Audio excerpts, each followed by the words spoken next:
Okay, I think that works. Okay, sorry for the delay. Hold this mic a little back from my mouth.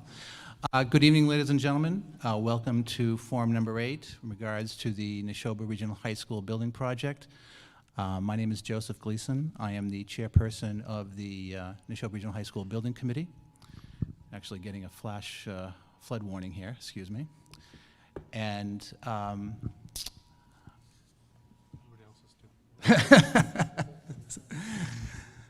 again, I'd like to welcome you all to our last public forum before the special town meeting scheduled for September 18th. First order of business for this evening is I would like to take a moment to introduce all of our members of the Neshoba Regional High School Building Committee. Some of them are up here on the dais with me this evening, but we feel it's important that we recognize everyone who has spent the better part of the last 3 years working in furtherance of the construction of a new Neshoba Regional High School here in our district. So let me just introduce each of the members of our committee and tell you a little bit about each one. First, we'll start with the town of Lancaster. And before I do that, I just want to explain how our committee was comprised. We have a committee of 21 individuals. Of the 21 individuals that are on this committee, 15 are what we call voting members. The remaining 6 are our advisory members. The difference between the advisory membership and the voting membership is residency. So the 14 of our 15 voting members are all residents of the district. This was a priority for the Neshoba Regional School District Committee. The 15th member, who is a non-resident, is our superintendent, Kirk Downing. So he also has a vote.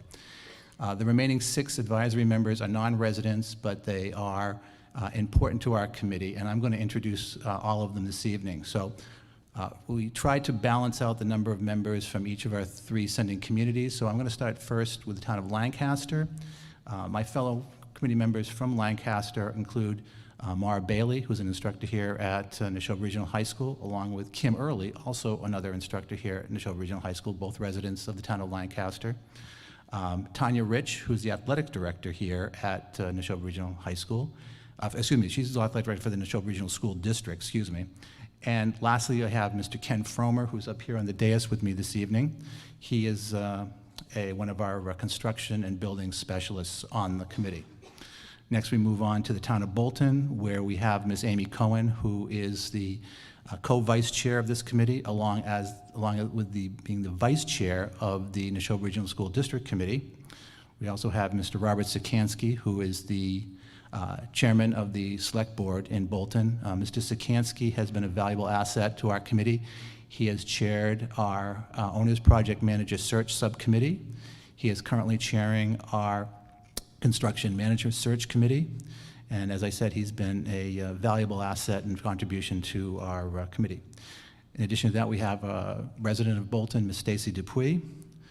And we have one last member from Bolton. As a voting member, we have Mr. David Yesway, who is one of our newer members on the committee. Lastly, we move to Stowe. The first person I would like to introduce from Stowe would be my co-vice chair of the committee and the chairperson of the current Neshoba Regional District Committee, Ms. Leah Viverito. She's sitting down at the end of this table. In addition to that, we have Mr. Dan Nicholson, resident of the town of Stowe, parent or former parent of a student here at the Neshoba Regional High School. We have Ms. Christine Kendall, who is here this evening as well. She brings some architectural expertise to our committee. And we have also Mr. Rich Eckel, former member of the Regional School District Committee and a parent here in the district. And last but not least, we have Mr. Christopher Buck, who is also from Stowe and a member of the Stowe Finance Committee. As for our advisory members, we have first and foremost among them our Assistant Superintendent, Ms. Laura Friend. We have Dr. Kate Boynton, who is the principal here at Neshoba Regional High School. We have Mr. Robert Frieswick, also up here on the dais with us, who is the Director of Facilities. We have Mr. Joe McCarthy from the music department here this evening as well as one of our advisory members. We have Don Lowe, who is the town administrator for the town of Bolton. And last and certainly not least, he's sort of the bookend to our committee. He really holds things together. Unfortunately, he's a little under the weather tonight, but that's our business and operations manager, Mr. Ross Mulcairn. So when we were talking about putting this a last forum before the town meetings together, it was suggested, and I'll give credit where credit is due, by Superintendent Downing, that tonight's presentation should be more about the residents of the district, the taxpayers, the parents of the students of the district, hearing not so much from our consultants, but from the members of our committee who live here in the district. I do want to make mention, however, of the fact that this evening we do have two of our consultants with us. We have down the table here Ms. Mary Ann Williams, who is our Owner's Project Manager representative, along with Mr. Joe Milani sitting here to my left, who is from Kessel Booz Associates. I would be remiss if I didn't mention also Ms. Sinuin, who is also with Skanska this evening, and I would like to thank all of them for being here tonight to answer all of your questions. As I said, the format tonight is going to be more about residents of the district talking to residents of the district about the value of this project. And I'm just going to go down through the itinerary very quickly, and then I'm going to pass the microphone down to my left. So the first individual you're going to be hearing from this evening is Mr. Robert Sikansky. He'll be talking about current conditions here at the Neshoba Regional High School. His presentation will be supplemented by our Director of Facilities, Mr. Robert Frieswick. After Mr. Frieswick speaks, you'll hear from our Assistant Superintendent, Ms. Laura Friend, on the educational programming for the district, after which you will hear from Superintendent Downing on the MSBA, the Massachusetts School Building Authority processes. You'll then hear from Mr. Ken Fromer on the feasibility study aspect of this project. Kristen Kendall from Stowe will then speak to some of the concepts attendant to the design. Then we'll come back to Mr. Downing because Mr. Mulcairn, again, is under the weather. He'll speak to the finances attendant to this project. And then last but certainly not least, you'll hear from our chairperson of the Regional School District Committee, Ms. Leah Viverito, who will speak to you about the recent vote of the district committee to incur debt to fund this project, after which we'll come back to me to close out, and then we will have some questions. So you know that Dr. Boynton is here. She's going to be monitoring the chat. She will be posing any questions that come through us on the chat. When we do get to the question and answer portion of this forum, we would like to do it in sort of town meeting style.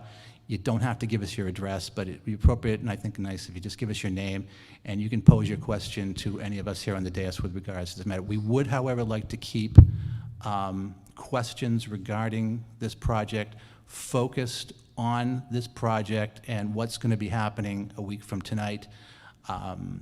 We had our tours over the weekend. We got a lot of questions, and some of the questions were a little bit outside of the scope of this project. So for the purposes of this evening, if we could ask you kindly keep the questions focused solely on this particular project and any of the matters attended there too.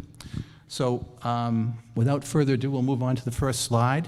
And this is a pretty simple slide. It basically just advises us as to the overall costs of this project. So right now you'll see on the slide that the total cost that the district committee, or the total amount that the district committee of the Neshoba Regional School District is seeking authority to secure is $714,926.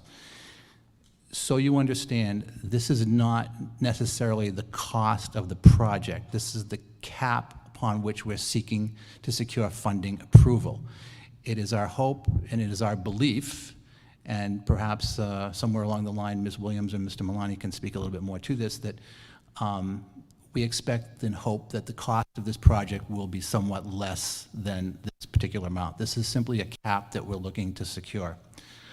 With regards to the Mass School Building Authority, they have agreed as of August 30th, 2023, in a unanimous vote, to fund this project or to contribute to this project the sum of $64,793,451. As I mentioned, that vote was taken on the 30th of August.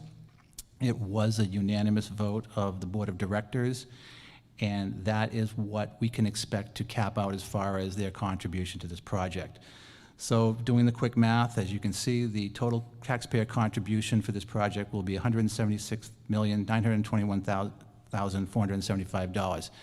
And Superintendent Downing will speak more to the actual contributions of each of our sending communities during this presentation. And without further ado, I would like to turn it over to my colleague, Mr. Sikansky, to speak to the issues of current conditions. Thank you, Mr. Gleason. Good evening. I was a member of the Space Study Task Force that was formed in late 2013. We issued our final report in, I would say it was March of 2016. And the focus of that report was to see what the space constraints were and the physical characteristics of the current building, how they were affecting the education and the curriculum of Neshoba High School.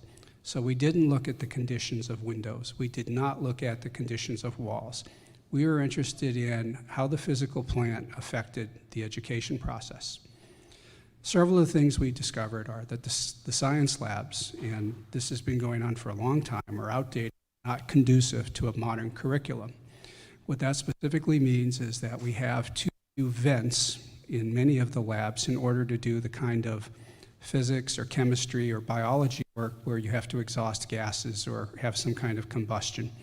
And it restrains the extent of the program that you can offer under those conditions. The science labs are also small, so it's difficult. The school as a whole is arranged, it was built in 1960. It was arranged for someone and designed for someone to stand in front of a classroom, tell the students what they needed to know, for the students to write it down, learn it, and keep it in order to pass the grade. The kind of collaboration that we're seeing in many educational programs and in colleges and in high schools across the country is very limited in the current high school because of the small classroom size.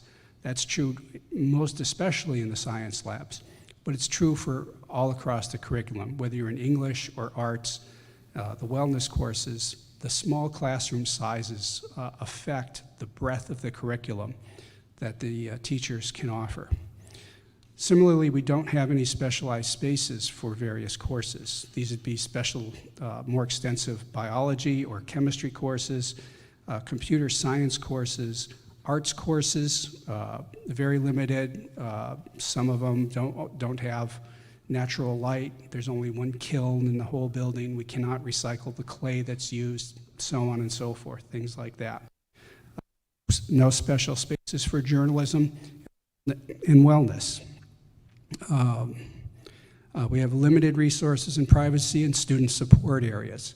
Sometimes the only barrier between a student who's having an issue and is in discussion with a teacher or a counselor and someone else who's in there for a different reason, it's just a curtain between them, not a physical door or a wall or anything like that. Again, it's a space limitation. The spaces are too few and too small. There are inadequate facilities for weight training and physical therapy. I don't know if you're familiar with what's called the cage in the gym.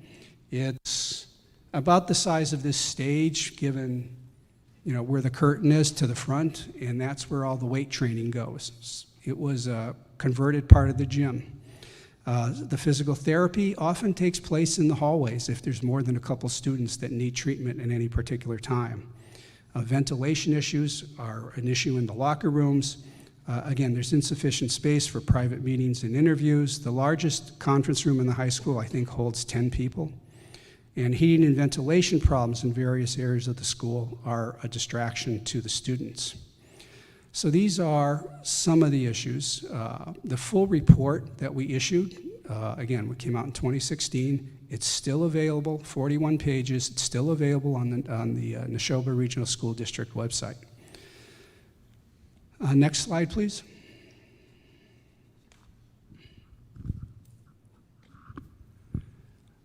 The New England Association of Schools and Colleges, or NEASC, is the organization responsible for certifying that high schools throughout New England are providing the kind of curriculum that the students deserve. They do every 10 years, they go to a high school and you have to renew your accreditation. There's a 5-year checkup in between, but basically every 10 years, they go do a thorough review of the high school. They did their last one in 2015, which was sort of in the middle of when the Space Needs Group was working. And their conclusions are as follows. This is from their report. The Neshoba Regional High School facility is adequate and sufficiently maintained to support the delivery of school programs and services.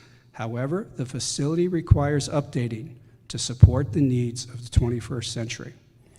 I'd like to read to you another portion from that report. It's on page 55 of that report, and that is that as a follow-up to their recommendations, the school district should, quote, develop and implement short and long-term plans to ensure that the Neshoba physical plant will be supportive of effective instructional practice, end of quote. The short-term programs or plans are the ones that are being put in place now. How much can the teachers do with the space that they have? The long-term plans, they were aware of the Space Needs Program, the study that was being made. The long-term plans are what this vote next week is all about, providing a comprehensive solution to the issues of a broad curriculum and an adequate curriculum for the students. In addition to which, the school doesn't have the science labs. It was in 2012, the Massachusetts school, the MSBA, recognized that the science labs were inadequate, and at that time offered to pay for some portion of their renovation. That was turned down at town meetings as being a piecemeal approach to all the issues at the high school. Following that, the Space Needs Group was formed to provide a comprehensive overview, which is what led to us tonight. Another recommendation coming out of the Space Needs Committee was that the district should submit a statement of interest to the MSBA for a comprehensive review and plan to address all the issues at the high school. So also, going back to the screen, the lack of physical lab space reduced the number of science courses offered with additional lab periods. And what that means in practice is the number of labs that the students are oversubscribed for the number of labs available. So there's 4 credit labs, 3 credit labs, 2 credit labs, 1 credit labs. And many people who want to take a 4 credit lab can't because there's not the adequate teaching resources. So they have to take a 3 credit lab.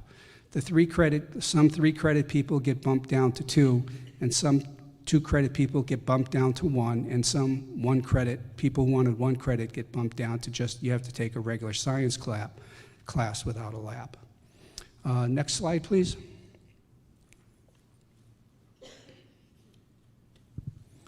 So once again, in December 2015, the task force voted to recommend to the school committee that they apply to the MSBA for what's called submit a statement of interest on behalf of a comprehensive review and improvement to the Neshoba Regional High School. That SOI was finally submitted for the first time in 2018, and it was initially rejected by the MSBA with a message of please come back and apply again next year. Your chances will be better. We did apply the following year and were accepted into the program, and here we are as the result of those decisions. Thank you.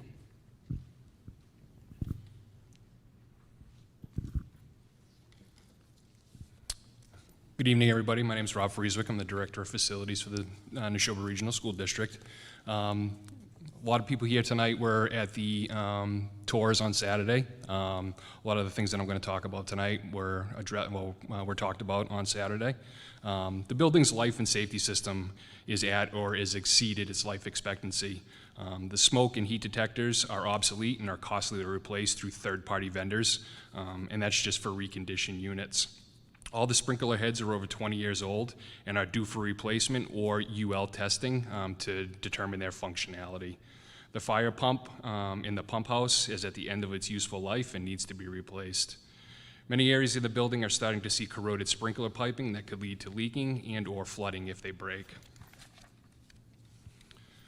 Current conditions of some of the roofing areas, you can see in some of the pictures, the asphalt shingles are starting to deteriorate. Some of the roof is ponding due to insufficient insulation underneath it, and also some of the gypsum roof decking has had some water damage over the years and is just starting to deteriorate. Exterior walls in the building have precast window sections. Those solid precast wall modules have thermal bridging and no vapor barrier. So, on hot days like we had last week, there's no thermal break, and the heat just, radiates and just comes right into the building, making it very difficult to maintain cool and even warm temperatures in the wintertime. As you can see in some of the pictures, there's cracking in the concrete at the exterior of the building. Some of the concrete's starting to spall and fall off the building. You can see some of the rebar that's started to be exposed on areas of the building the concrete is starting to fall apart. Exterior doors and windows. Doors, as many of you saw over the weekend, are starting to rot at the bottom. The steel frame, single glazing, the aluminum frame, insulated glazing, and translucent plastic sandwich panels there's no thermal break there, and it lets a lot of heat in and out of the building. As you can see in the next slide, there's some structural steel. The connections that were made, it's insufficient, and that would have to be addressed. You can see some of the concrete precast panels where the steel beams carry the load from the building. You can see that it's starting to crack. One of the pictures, you can see the truss system in the middle section of the building isn't supporting the roof appropriately because it's not falling onto the beams. The drinking water well is actually inside the building here at Neshoba Regional High School. The water gets pumped from the well into the pump house on the east side of the football field, gets pressurized, and then brought back into the building. That well is a non-conforming well through DEP because in relation to the oil tank that is outside of the well, where the well is, and also parking lots, ball fields, and things like that. Universal accessibility here at the high school is an issue. The signage isn't up to code. The lift on the turf field is not functioning. It needs to be replaced. You can see some of the coral risers that do not have ramp access. And a lot of the ramps, especially here in the auditorium and other places in the building, are too steep to meet ADA compliance. A lot of the science labs do not have the casework that meets the code for ADA accessibility.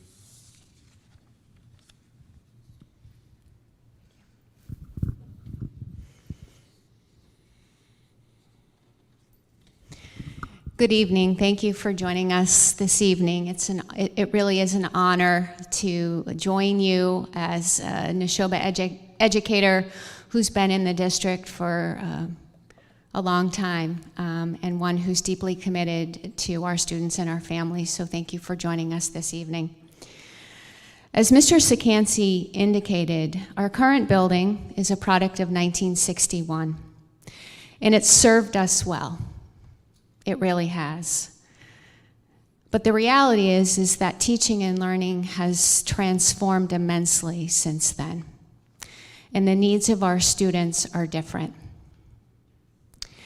Back then, you move to the next slide, Bridget? Back then, you can see that our classrooms were structured with desks and rows, and we had a chalkboard, and the role of the teacher was to impart knowledge to students. Times are different. Now we have knowledge in our pockets and on our desktops and even on our wrists. And the role of an educator is different. No longer imparting knowledge to students, but creating learning experiences for students so that they can use that knowledge to be creators and problem solvers and flexible thinkers to be able to communicate and succeed on truly a global landscape. With our new project, our new proposed project, we offer a different vision for learning. Our new project proposes flexible spaces where students and teachers to come together to collaborate and create and innovate through project-based learning and signature programming that's going to bring disciplines together and not exist in silos, as is the case of our current classrooms, where we're limited with the ability to bring students together because of the fixed nature of our classroom spaces. Our new building looks to bring together students from different disciplines, the sciences and the humanities. It looks to engage our students with high-tech science labs and the latest in technology, fine and performing arts and robotics, even EMT training and a preschool environment on campus. So our proposed new high school is about brick and mortar, but it's really creating the space that our students need to be learners in the 21st century. Learners who are ready for the current world and the future that we don't even know exists yet. Our goal is to provide our students with opportunities to create and problem solve and create together as one learning community and not in individual classrooms and isolated silos that our current building provides. Hello, I'm Kirk Downing, Superintendent of the Neshoba Regional School District. Thank you for coming out tonight. I would be remiss if I didn't notify all of you out there that this presentation, the slides of this, are posted on our school building project website. That's where you can access them. And I know that this is being recorded and can be seen on Bolton Access Television and our local access television networks.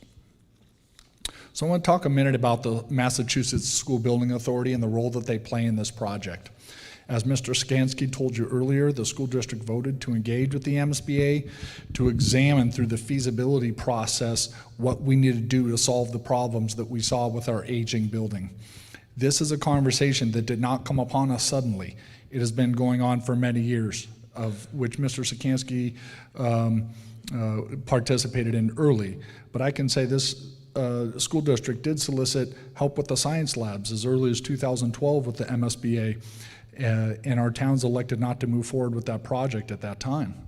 So here we find ourselves today, where in 2018 we made our first statement of interest to the MSBA, and that statement of interest was ultimately declined. Next. In 2019, we resubmitted that interest, and in only the second submission, the MSBA determined that our project was significant enough that we leapfrogged the line of many school systems that were already in the queue for MSBA support. In that particular year, there were a total of 144 statements of interest submitted to the MSBA. We know 61 of those statements were around core program from 51 districts. Only 11 districts were selected to participate or potentially receive grant funding from the MSBA that particular year. Neshoba was one of those districts. So in that, the MSBA grant program identified issues with the building facility and the educational inadequacy. This is cited by the MSBA. I won't go into detail of that in this slide, as you've already heard this in summary from Mr. Sikansky, Mr. Frieswick, and Ms. Friend, outlining the inadequacies of not only just the physical plant of the building, but in prohibiting us to deliver the kind of educational program that the students of our towns deserve. There's been a lot of conversation about the MSBA reimbursement rate that I would like to put out and clarify. The MSBA is a grant program. It's a quasi-governmental agency that receives 1 penny on every 6.9% sales tax, and that's how it's funded. And they have to take their pool of funds and distribute them to the school systems all across the district. And so when your base rate is determined, and that's based upon the equalized total evaluation of your towns, they give you a base rate. And our base rate at the initial onset of discussions was set at 49.53%. Now, that base rate is only to participate in areas of the project. It is not a percentage of the total cost of the project. And along the way, we have opportunities to earn points or credits to raise that base rate. I'm happy to tell you all here tonight that after the assessing our physical plant, the MSBA determined that we would get 1.56 percentage points of credit based upon how well our custodial staff has taken care of this building over the years, and recognizing that the issues with our building is typical of an aging building, not a lack of performance by our custodial staff. That was a very gracious credit that was given to us by the MSBA. We also are very happy to say our base rate was increased for the 4% energy efficient green schools credit, and I'm going to get into that more in the following slides. Now, as I explained to you, the base rate is just in the areas of which the MSBA will participate. They also have other limitations or controls that they can use to control their budgets to be able to spread funds across school projects in the Commonwealth. And those controls come in the form of caps. Some of the caps are very specific to areas. For instance, this auditorium space would be capped at seating for 660 students? 610. Excuse me, 610 students, people in the theater. And the stage, under the MSBA reimbursement guidelines, would be about the size of the stage at Hale Middle School. Well, we know that that stage is not sufficient for an educational program at a high school that also supports other community programming. So in the staging, we did increase square footage in order to support the current program that we offer and look toward the future. But the most impactful reduction in the rate to what is known as the effective rate comes in the square footage cap. The MSBA will participate no more than $393 per foot of the project. When we entered into this process in our first submission in 2018, that was the same year Attleboro High School was awarded their program to participate with the MSBA. And at that time, that cap was $333. Well, I don't think I have to explain all the events that have happened over the last 5 years that have caused inflation in our economy, particularly in the construction sector. But the cost of constructing a building from that time has nearly doubled. And the increase in that cap has only increased by $60 a square foot, less than 20%. So when costs double at 100% and the reimbursement of square footage only increases at 20%, you can see the squeeze that happened. Nobody could have predicted those events. The town meetings were held in the spring of 2020, and then in June of 2020 approved the feasibility study.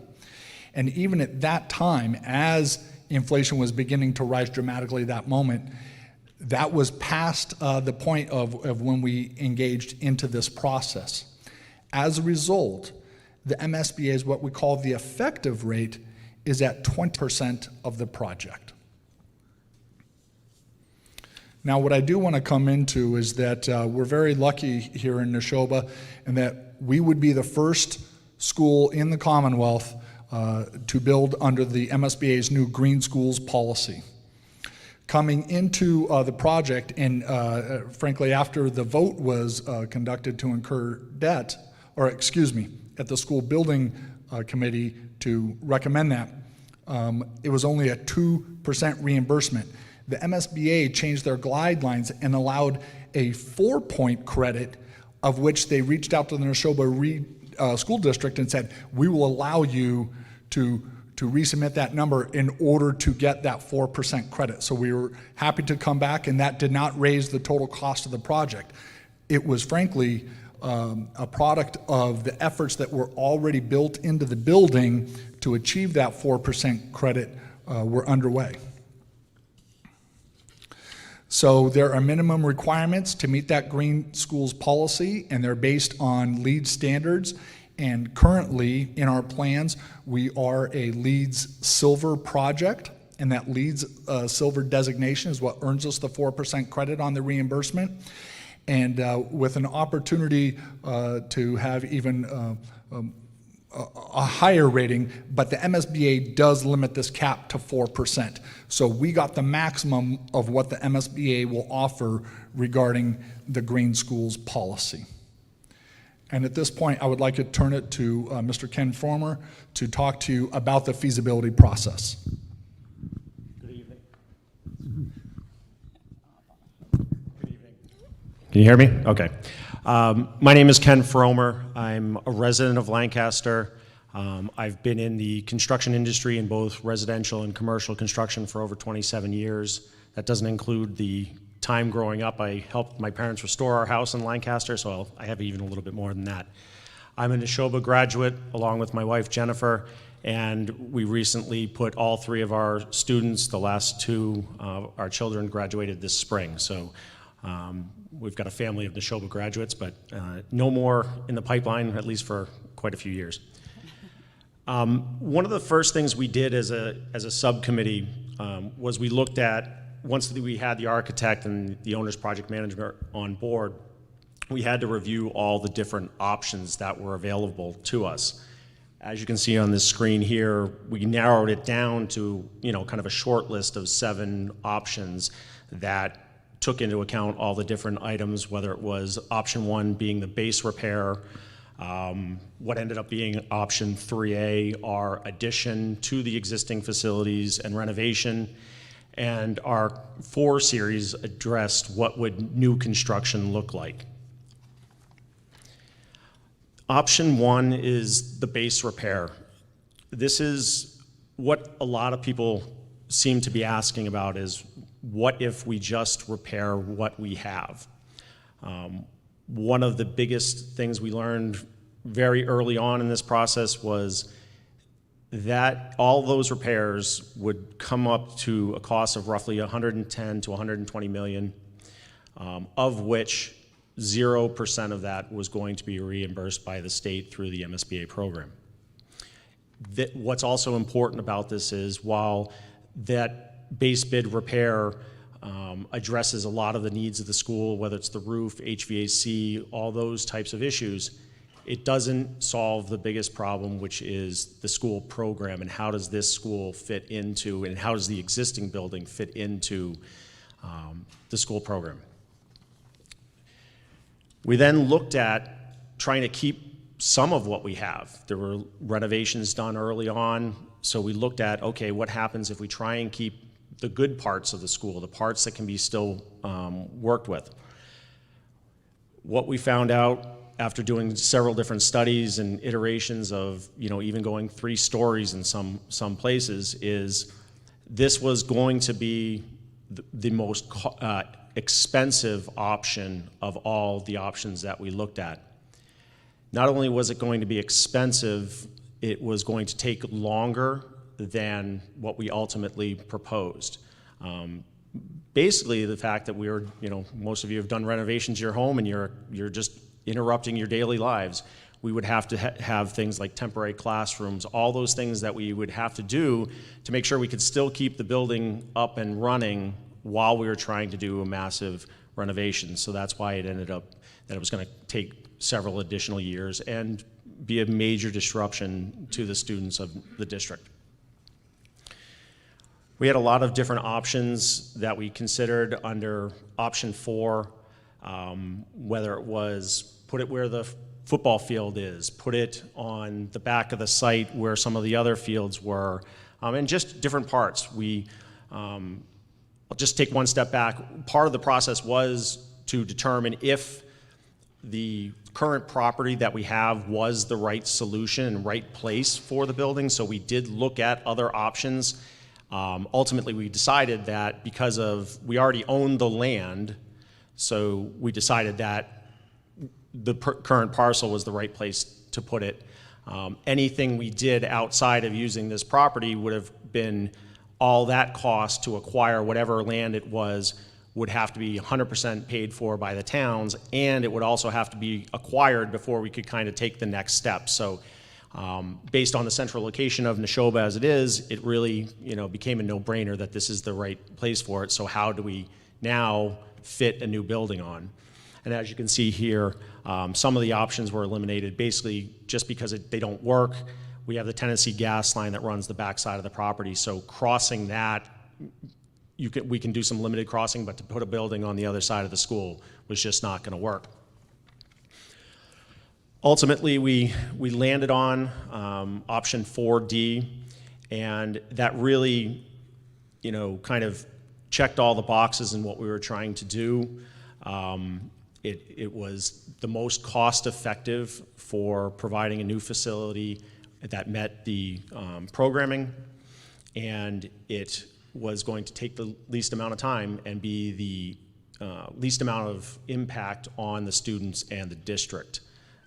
No matter what we're doing, we're working on this site, so there inevitably will be some disruption to the students, but in this option, and as we've gone through the process, we're really working to try and keep any of those disruptions to a minimum. And that's ultimately how we landed on option 4D, new construction. Thank you, Ken. So as mentioned earlier, I'm Chris Kendall. I'm a Stowe community member, but I am also a mom of young kids in the district in 1st and 4th grade, and I'm an architect with nearly 17 years experience, probably closer to 20 at this point, and I work in the K through 12 public school market sector. So I have a lot of experience, and I'm trying to bring that expertise as a community member representative to this community to ensure that our interests are really represented and brought back to our design and OPM team.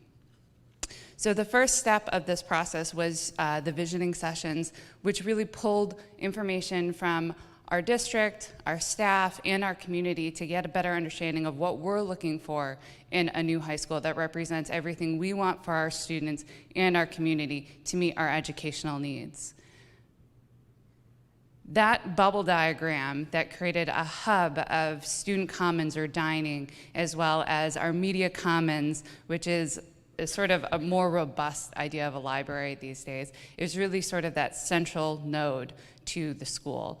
That bubble diagram was used to create multiple iterations of floor plans that were presented to the working group and the building committee, and all of those were constant iterations with our feedback in order to develop a plan that best represented those early ideas of what we wanted our school to be. What that became was a sort of 2-story academic wing connected by that hub of a student commons dining media center to our community core.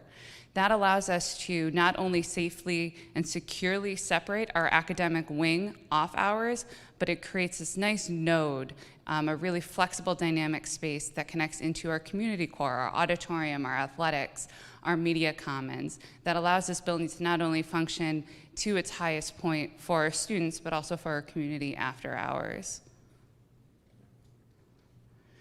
This is one of the views that were developed during this stage of the game, the early schematic design level of what that student commons is. It's a really advanced thought of a redevelopment of what a dining hall is. No longer is it just a room tucked away in a portion of the building, but it becomes a dynamic double height space that gives many opportunities for seating arrangements. No longer are students just at rows of tables, but they can create different groupings that meet the social and emotional needs of our students, as well as a flexible, dynamic location that connects to our auditorium, our media commons, and really utilizes this space in a flexible, efficient way.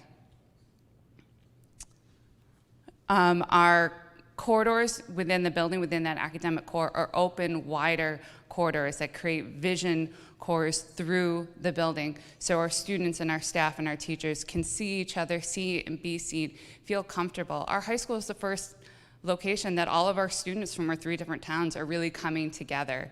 Creating these open, dynamic, collaborative corridors encourages that interdisciplinary and that grouping and allowing our students to meet each other in our different towns. It's a really impactful, exciting part of our district.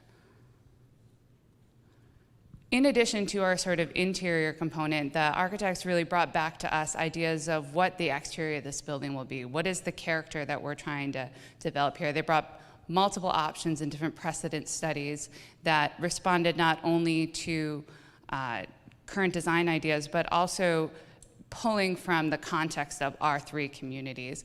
And what the committee responded to were ideas of a sort of modern take on traditional buildings, maybe using traditional materials in a more modern proportion. So these are just different precedents that sort of inspired where the design went to. So you can see here how some of those materials are being brought together and those proportions are put into the building.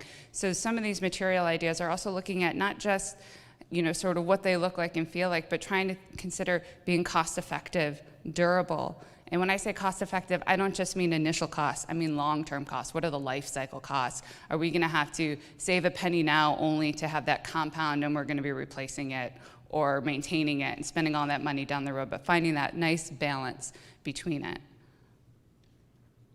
And this is just another view of how all of those components are coming together to create this welcoming and dynamic school for our community and our students.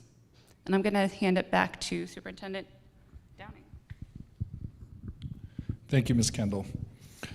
So that brings us back to Attorney Gleason's opening of the total project cost. And we've presented, we've done this presentation, I think, now on 12 different occasions in the last 3 weeks to select boards, finance committees, capital planning committees, council on aging, and the Neshoba Rotary. And the total estimated project cost, as you see, is north of 241 millions.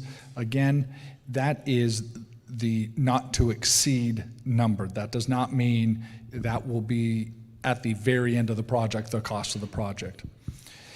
The maximum reimbursement from the MSBA would be $64,000, and that is if we reach that maximum number of 241 with, did I say 1,000? I'm gonna back that up right now. MSBA reimbursement of $64,793,451. So you see the total taxpayer contribution would come out to $176,921,475. The portion per town essentially breaks down by thirds, but this is outlined in the regional agreement based upon students enrolled from each town at Neshoba Regional High School. In just this past fiscal year, Bolton had 31.87%, Lancaster 32.97%, and Stowe 35.16%. That's a dynamic number that changes year to year based upon the population that each town sends in Neshoba Regional High School. But historically, they've hovered around the third. So these proportions in terms of dollars are related to just the FY22 enrollment numbers. So when bonding the project, there's multiple methodologies, and in not getting into the depth of those methodologies tonight, I will say that our Finance and Operations Director, Mr. Ross Mulcairn, is meeting with a bond advisory committee. That committee is made up of Mr. Mulcairn, myself, the 3 town administrators or their representative, a representative from each of the town finance committees as well. When it comes to ultimately the bonding strategy, we are not going solo on this. We are working with our residents that participate on those governmental boards to determine the best strategy. And ultimately, there are rules around bonding. You have to, when you bond money, you have to spend it within a window of time relative to what the estimated cash that is needed for the project. So our committee is talking about a step-up process ultimately, where a portion of the project is funded initially, and then when we get to the point of construction where the next phase of funding needs to happen, we would draw at that time. The example that you would have here now is an example of if the entire project were funded at one time. So if that were the case, you can see it's based off of the median residential assessments of each town, and the dollar amounts in Bolton, Lancaster, and Stowe for the year, the month, the week, and the day I'll thank our folks that have provided some feedback on, please express it in multiple ways so we can just see relationally what that would look like based upon finances from household to household. So you can see in the town of Bolton, the per year numbers would be $1,550 to $1,750. In Lancaster, the yearly number would be $1,150 to $1,350. The Stowe number, $1,300 to $1,500. That is based on the assumptions of a 30-year municipal bond of 4% to 4.5%. And that's based upon what current 30-year municipal bond rates are going out with, like ratings as the Neshoba Regional School District. And with that, I will turn it to the chair of our school committee and resident, Ms. Leah Viverito. Hi, everyone. Leah Viverito, resident of Stowe and also chair of the school committee. Professionally, I'm also a high school educator with about 25 years of experience. So I'd like to walk you through the timeline that we are looking at. As you can see, the Neshoba Regional School Committee voted unanimously to incur debt for this project, which is what Mass General Law requires. When we own the building, the school committee is the one that, or the school district is the one that incurs the debt. So that occurred on August 2nd, 2023. I just wanted to make a quick note that that marks a 10-year span from the beginnings of this process. And so from the time we started studying this with the Space Study Task Force all the way up into incurring the debt, it's been 10 years. And then if this project were to go forward, we're looking at additional years beyond that. So this process is definitely a long one. And if we were to vote no, we would ultimately be setting ourselves up for another 15-year run. We probably wouldn't see this project come back through to fruition for another 15 years. So on October 30th, we were happy to hear that and this was no surprise really because we work so closely with the MSBA, but the Board of Directors unanimously voted to approve the project funding agreement that people have laid out for us here for the construction of a Neshoba Regional High School, a new one. On September 18th, you're probably aware that all three towns have agreed to sync up their town meetings, and those will occur seeking an affirmative vote from the towns to approve the school committee's incurring of the debt. All three towns must vote yes. On September 23rd, Stowe will hold a ballot question at, I'm sorry, can you correct me, where is that election being held? At Centers? At Center School. So that vote is happening on a Saturday to avoid interruption of school that day because the building is not really conducive to that. And that is why Bolton and Lancaster, because they can hold the ballot question election during the school day on the 25th, they will hold theirs. And so again, we need all three communities to vote yes. And the last thing that I'll say is there ultimately is no vote. No matter what happens over the next week and a half, 2 weeks, there's no doubt in anyone's mind that this building needs a tremendous amount of work. And so whether or not we are paying for a brand new facility or a base repair or something that brings the building up to code, there is definitely going to be millions and millions of dollars that enter onto our warrants over the next couple of years. And so our communities are at the point now where the building is past its useful life and it really does need to be remedied. I think just looking to your left and right and the ramps that you can see not being ADA compliant, I'm not completely sure how those get fixed. So there are various elements to the base repair that need to be conducted, and we'll be looking to that in the year to come if the vote is to fail, which we hope it does not. I'm going to pass it back over to Superintendent Downing for our conclusion. Or should Joe? Joe, please. Thank you. Thank you very much for your attention this evening. I know this forum has gone on about an hour, so I'll try and be very brief in my closing remarks. Let me just get back to my chair, please. So I want to just follow up. I'm sorry. Oh. Okay. Sorry. I just want to follow up a little bit on what Chairperson Viverito was talking about as far as the elections are coming up next week. And let me just sort of explain a little further some of the dynamics attendant to what will be transpiring in the next few weeks. So when you're dealing with the MSBA, everything is geared towards their timing standards, their tracks. And we sort of link those to the general laws of our Commonwealth. So right now, when you look at both the general laws and the regulations of the Mass School Building Authority, we're in this sort of situation now where the vote to incur debt was taken, and it was passed unanimously upon recommendation of the Building Committee unanimously on August 2nd. That starts the clock running. We can begin to incur debt after 60 days from the 2nd of August. So our timing for the upcoming elections put the elections on the 23rd and the 25th. If we are successful on those two dates, October 1st is the 60th day from August 1st, and that's the earliest that we can begin to incur debt and start this project. So our OPM has sort of guided us through all of these timing standards and has geared us to begin this process as quickly and as soon as possible in order to save this district money. In addition to that, we also look at the date of August 30th, which was the date that the MSBA Board of Directors voted unanimously to approve entry into a project scope and budget agreement with this district.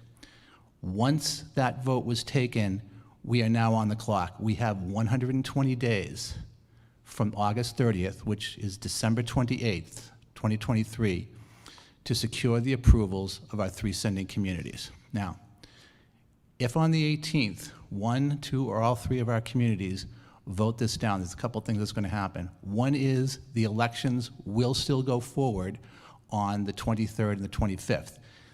The vote will not be binding because there'll be no authorization to incur debt, but just so you understand, if there's any questions out there, it's like, why are we going forward with an election if the town meeting voted this down? By statute, they're required to still hold the election. So what will happen if one of our 3 communities votes this down? We have some time and some remedial avenues, but they're very limited. What will happen at that point is that the district you can either do one of 2 things. You can either have a second vote within that 120-day period, or the district itself can stage its own district-wide election in support or in opposition to this project.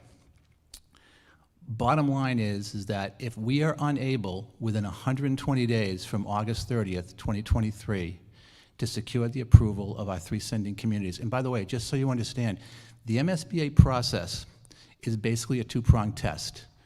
They look at each district and they say, look, these are the 2 prongs of the test that you have to meet. One is need. We've already met that, and I think we've met that with bells on. I think that the district was allowed to enter into this process after our 2nd application cycle.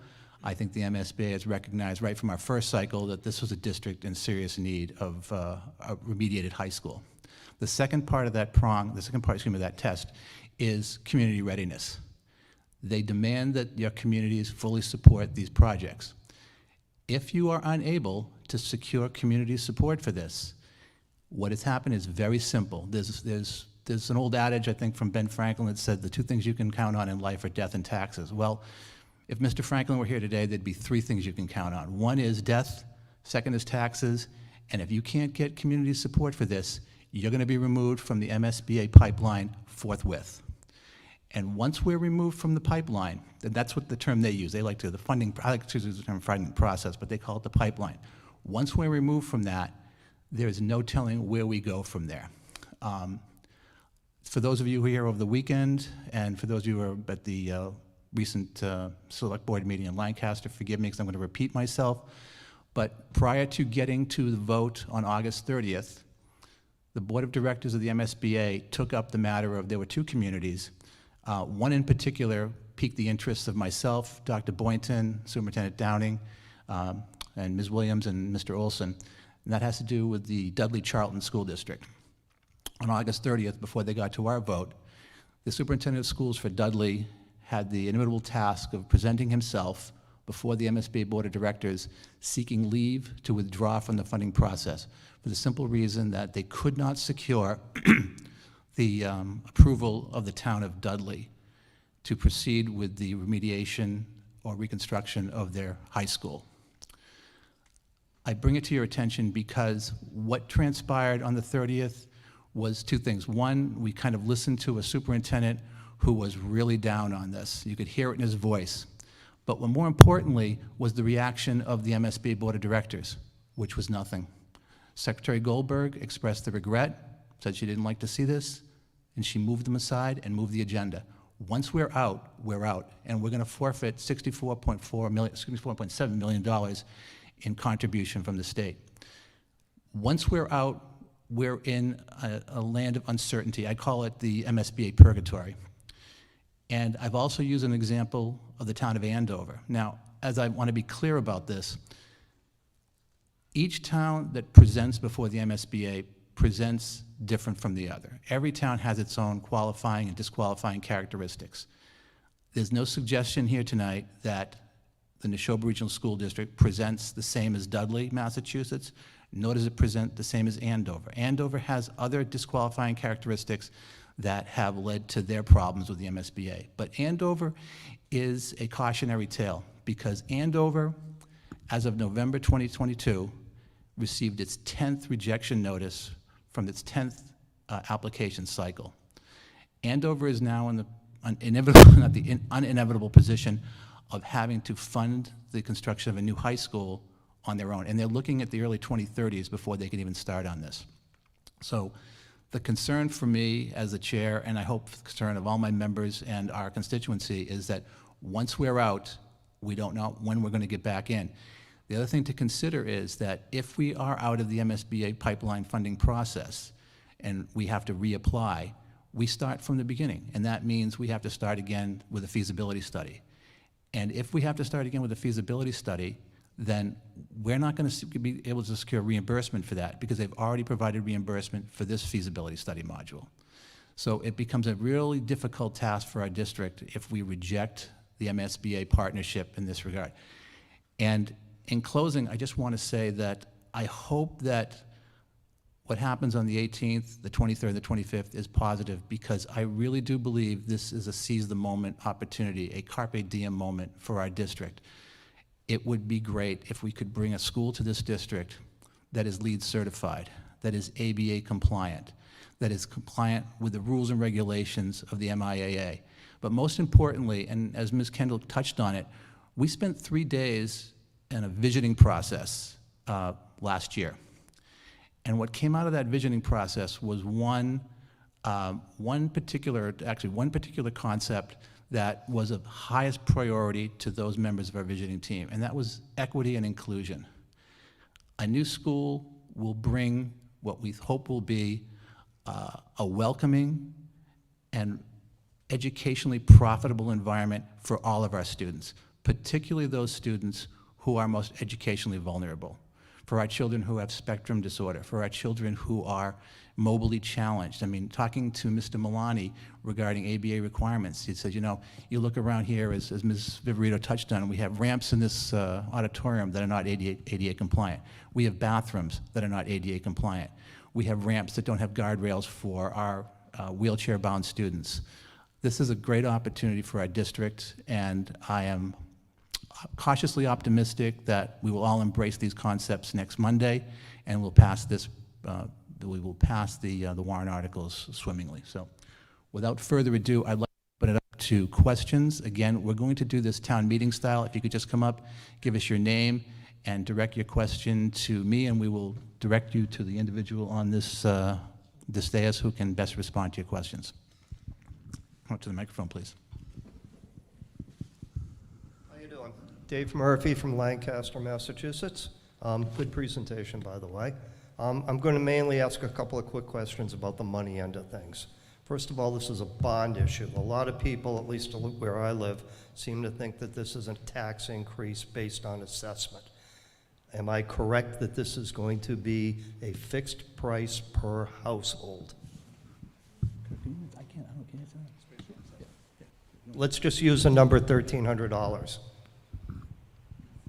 This is outlined in the regional agreement between our three towns. It is based on assessment year over year. The assessment, but you said the range is for Lancaster, I believe, 1150 to 1350. That doesn't really cover the range of the $200,000 house versus the $4 million McMansion. So Yes, the that bottom num- assessment would be 1150 for the little old lady living in the $200,000 cottage? It is based on on this slide here, when presenting these ranges, it's based on the median residential assessment. So that's provided by the town. So the median residential assessment in Lancaster is, $456,209 a home. So we don't have the whole range of homes, but it's just based off of that value of that home and a 4 to 4.5% bonding rate to the whole Correct. project. But the low end of that, the 1150, would be what the little old lady and the $200,000 house would pay. Is that correct? No, that is not correct. It's, the assessment rates are based on each town's rate per $1,000. So, or per, what is it, Bob, per 100,000? Or it's per 1,000 to So ultimately the you're rate is. saying no. that this range would be based on the assessed value of the town, of the So, house? so for a home that is assessed at say half the rate of the median residential assessment, their increase per year would be about half of what that displayed increase Okay, is. so there is a lower end lower than the 1150 that you're, Yes, Okay, yes, that because- range is just based off of that singular assessment. okay. Second question, is this just the debt service for the life of the bond that you are paying for now? For example, what happens to the bond in 30 years? Does that still have to be paid off in full? There are limitations to this. We can take no more than a 30-year bond, so yes, it would have to be paid off in 30 years. So when I'm 97, you're going to be coming back to me for the money to pay off the bond after we've serviced the debt for 30 years? I'm just asking, is that correct? No, we wouldn't be doing that. On a 30-year bond, it's like a mortgage. Once you've reached the end of that bonding period, you're done. Okay, so answered those two questions. Final note, you've done a great job at presenting, and I don't mean to be sarcastic as to why a Mercedes is better than a 20-year-old Dodge. And I love new schools. I've built 2 of them. This looks like a fun project. But, you know, I'm speaking out of concern for the senior citizens, especially in Lancaster. We just got off at a 2.5 override, and an additional tax increase is going to really hurt people. So I'm just speaking for that group of people. You know, for the upwardly mobile, 40-year-old with 5 kids, this is a great idea. But I'd like to voice for the people that don't have kids, that are 70, 80 years old. I think this is really going to hurt them. Okay, thank you very much.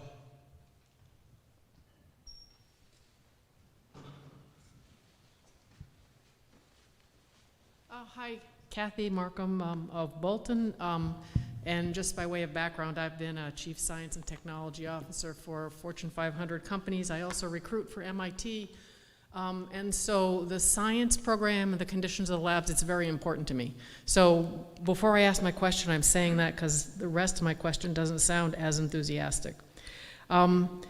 I want to know a couple things. I pulled the data. First of all, the price was shocking to me, and I think probably was shocking to a lot of people. That the number was just shocking. So I pulled data to look at, well, what's so high, right? And the building cost per square foot is way up, which you guys said, but our cost per student here, where we don't have near as many students as in Arlington or a Waltham or some of the others, is really high. So I'm wondering, the budget number, which you're showing to 9 significant digits, which is amusing, the budget number, if it goes above that, what is the plan for people? And why is the cost per student so high? And is there extra square foot in there that really is not going towards education, but is going to something much softer, some kind of feeling or whatever? Because as a person who's built a lot of labs for a major corporation, I hate that stuff. Extra space, big old corridors and all this stuff, I want to see labs, I want to see education. Those are the things I want to pay for, not something, that part that looks kind of like a shopping mall. Okay. So there's 2 questions in there? I'll try and answer as best I Okay. can for you. The number that we've come up with is the cap that the state has agreed upon. What's going to happen is, as the process continues, we've already interviewed 5 different contractors. We're going to eventually enter into what's called a GMP, a guaranteed maximum price. So that is going to be, at the end of the day, is going to be less than that number. So that's the number that the contractor will work towards, and we come into a final agreement with that. So it's our position, our goal to bring that number in lower. In developing that number, there's things, allowances and contingencies in that number to prevent against going over. There's contingencies in there for cost inflation. There's just a lot of, safeties in there. And during that process, we have to try and find a balance of those things to not have too many contingencies, but have the right amount. And we feel that number ultimately has the right amount of contingencies in there. As far as the square footage of the building, I'm going to use rough numbers, but we're roughly 200,000 square feet, of which there's, and Kirk had the actual number, I just did it on the, well, I'm just, there is less than 5% of that square footage that is not allowed to be reimbursed. So it was some square footage in the technology area, in the auditorium, in a room, and in the offices. So, and the PE spaces. So basically, we've maximized what the state will allow us so that we can get as much bang for our buck. There has been a lot of questions out there into all these open spaces. What are they? Well, they're circulation areas. They're the biggest area, and Kristen will speak to that. Do you want to? Yeah, no, go ahead. So just as far as the design, and I want to state this, that I do this every day. By no means are we trying to say, like, let's make a big fluffy building with lots of circulation space and try to a lot of unreimbursable square footage. But that circulation space, and the reason why it's important, and the fact that there's collaboration in it, is that it's also functional. This goes above and beyond just what kids are doing in a classroom. It's busting out of those science labs, those classrooms, and learning and education is taking part in these open, flexible spaces, in the corridors, in the student commons. It's the way students learn now is not the way we learned as kids. And all of those spaces are functional. There's not a bunch of fluff space in here. Anything that looks like it's circulation, it's almost doing double duty. Everything is extremely tight and extremely functional. And as this continues on, yes, maybe it can get squeezed and get tighter, and that's all part of the value engineering process that will happen further down the road. But as Ken was mentioning, that this cap is meant to be the safe, it's not gonna exceed here. Because once this is approved, we can't go back and ask for more money. We can keep coming down, but we can't add to it. So what will you do, scope reduction? Some of it will be potentially one of the biggest ways you can cut is some square footage reduction. That will be part of it. You'll look at the building materials. What we will always try to mitigate with the design team and the OPM is to limit the impact on the quality and the educational performance.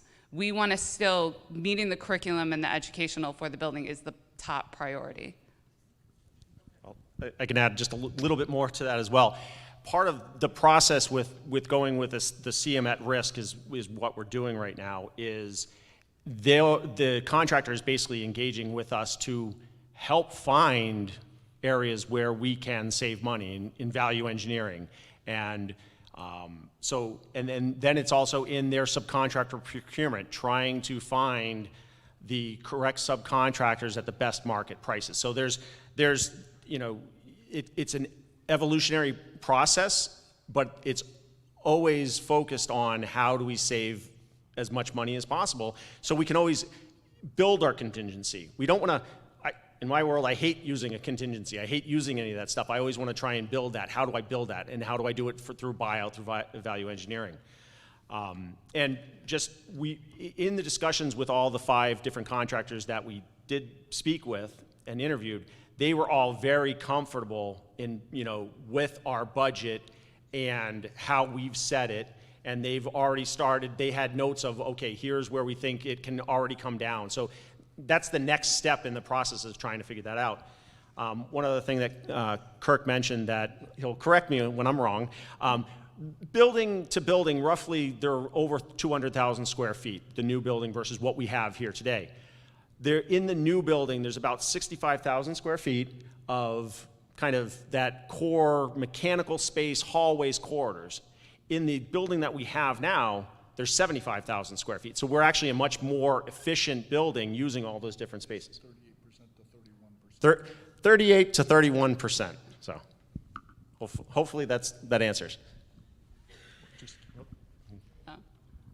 I was just going to add that part of what we do now in estimation and all of this, it's a little bit like, you know, looking into a crystal ball, using the best expertise, using the best information that we have now in order to develop these numbers of the max cost that it's going to be. And as Ken mentioned, we're trying to do that in the safest way possible. So we're not over guessing, we're not under guessing. And part of that is escalation.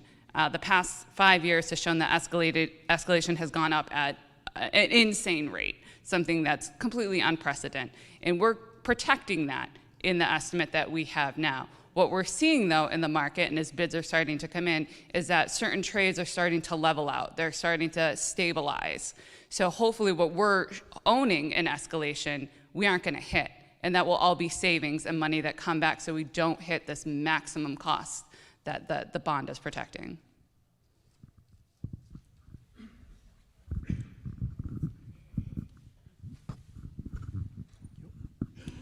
Hi, Joe Milani with Castle Booze.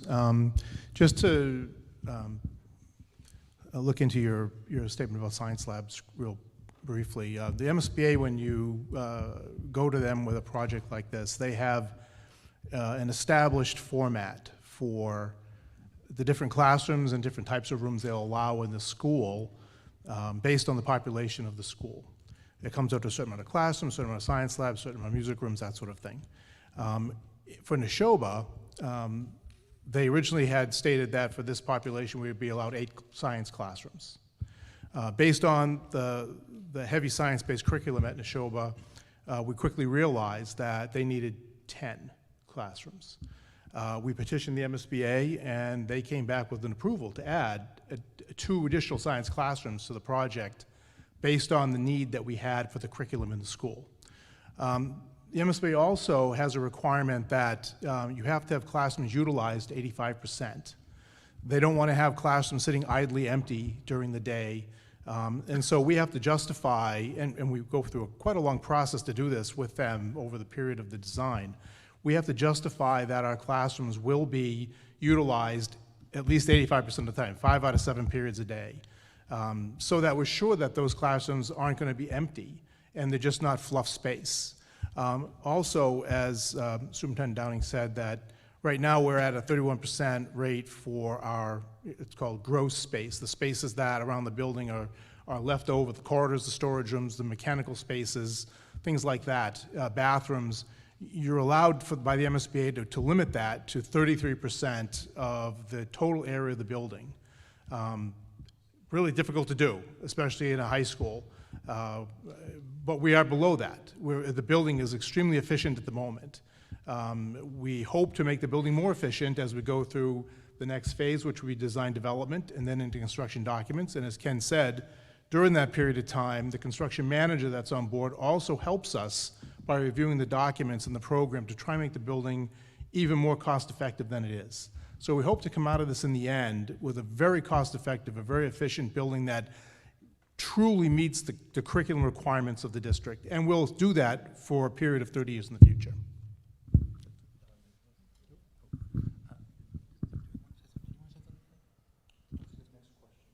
No, I just want to make sure you didn't have anything further to add. Yes, I was just going to ask, calling Dr. Boynton. Thank you. Is this on? Yeah. Yes. Right. I have questions from 3 residents. Carolyn Weller asked for a little more information about the reimbursement rate from 50% to 25%. I think that's a question that she has. Why did it drop? And Based on the 25% reimbursement rate, has the group considered scaling back the design? The actual effective reimbursement rate is actually 26.8%. Kirk, I don't know, do we want to have Mary Ann respond to this question? Because Mary Ann was, she had given a pretty extensive presentation at one of the forums on the reimbursement rate. So Mary Ann can speak better to this than I can.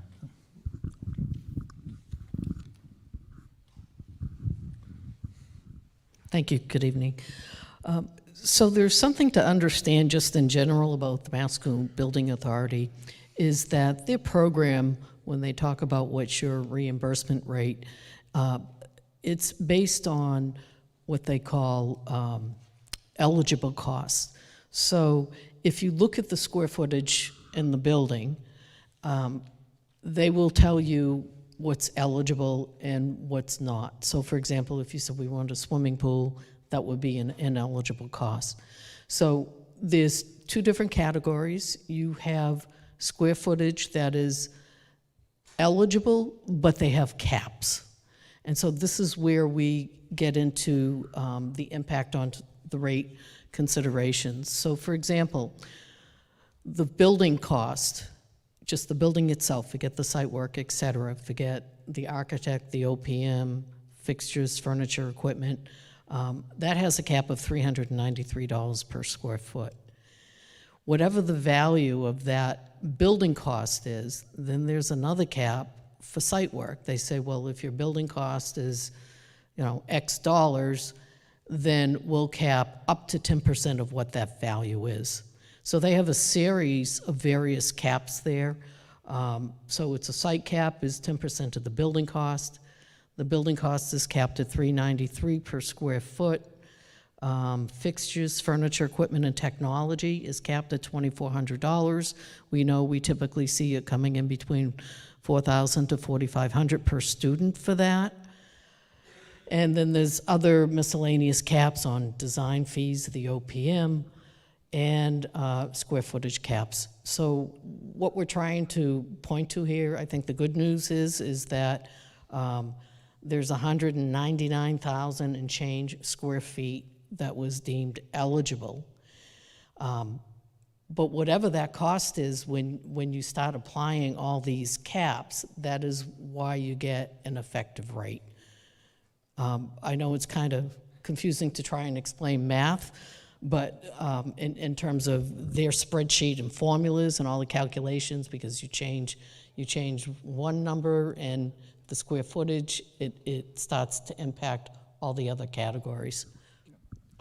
I'll try and kind of sum it up. The state's not going to pay for everything, and they're not going to pay for every part of the project. So they say, okay, you're going to have a project and it's going to cost X dollars. But of that, they're only going to pay for a certain portion of that.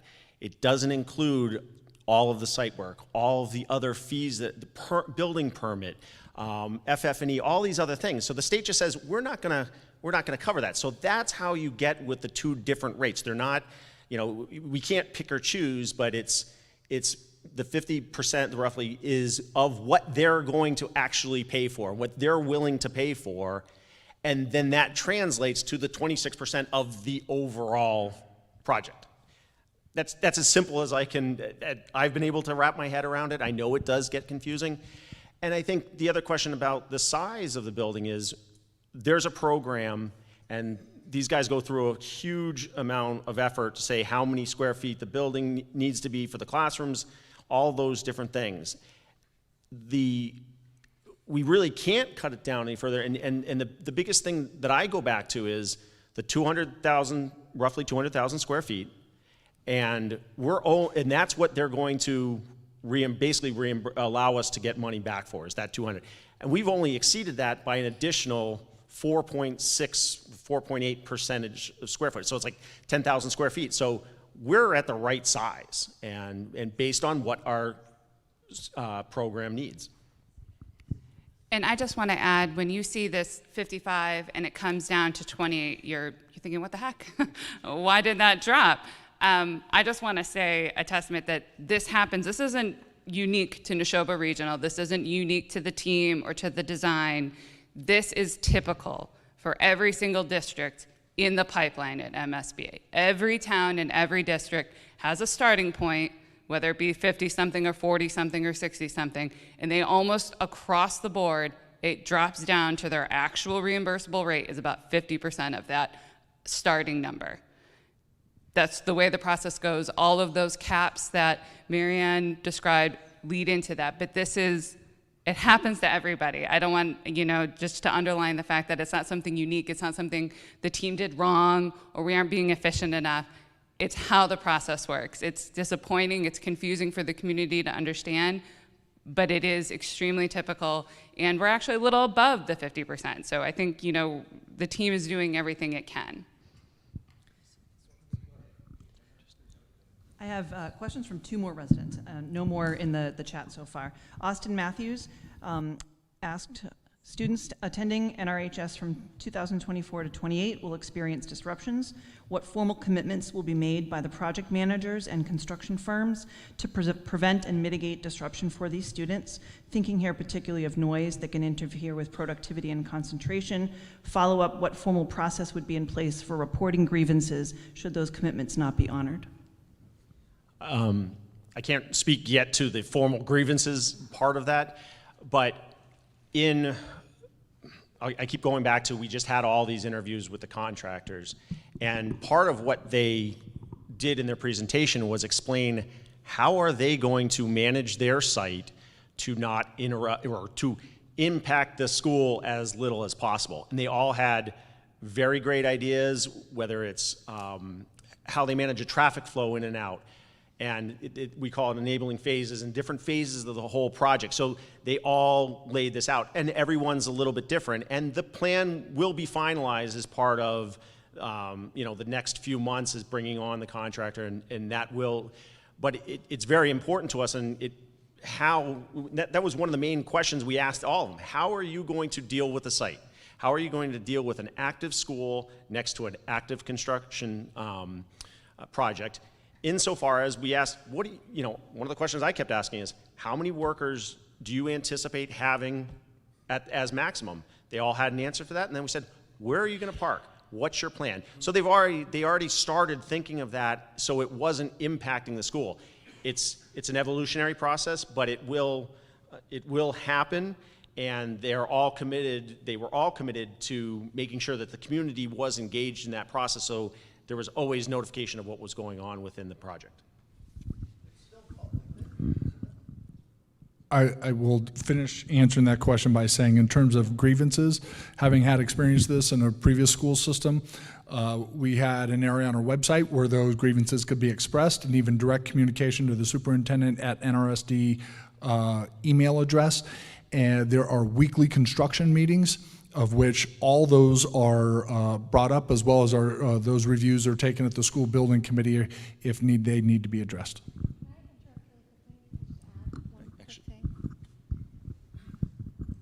I want you guys to all know that I think 6 of your school committee members have children who are in the high school. And so we will be intimately aware of how this is going, and we pledge to make that a priority.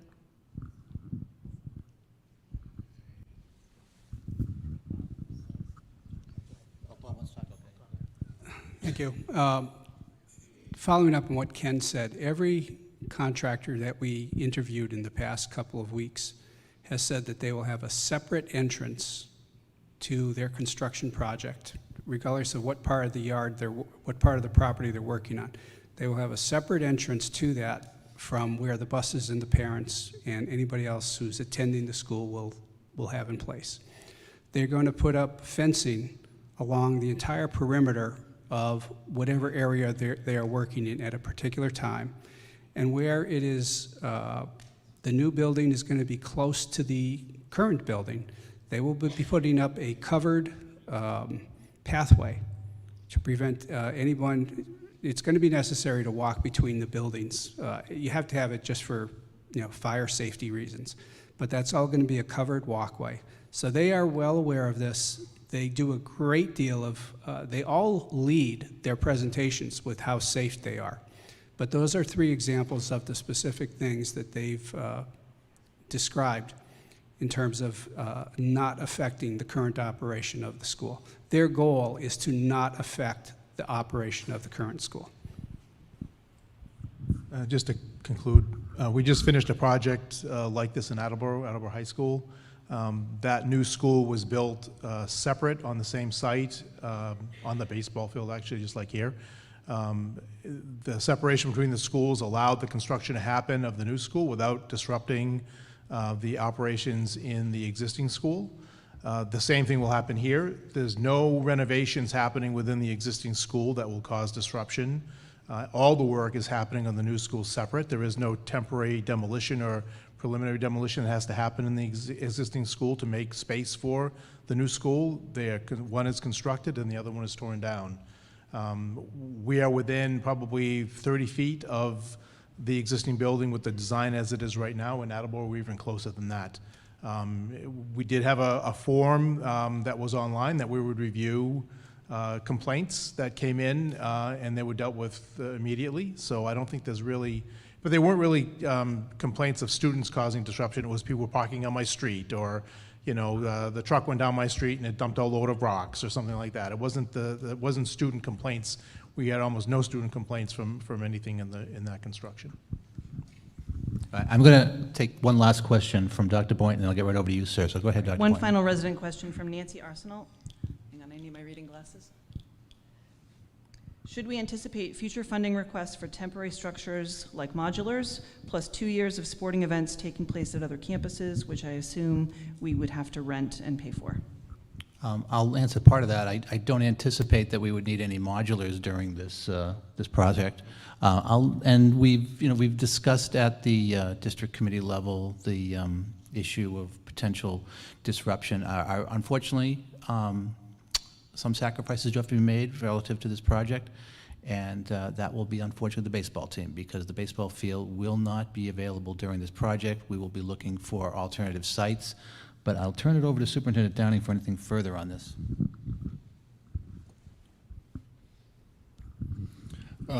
Thank you, Chair Gleason.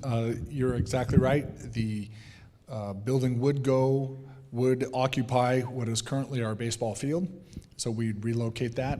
All other fields, particularly the main athletic complex, will not be bothered. In the two upper fields where students were playing soccer today will continue to be available, as well as the softball field will continue to be available throughout the project. There'll be a temporary disruption to tennis, but there's some plans in the relocation of the old courts that are just outside the auditorium to be converted into new courts over by the by the water treatment building. That'll also then be reconstructed and converted as tennis and pickleball courts as well.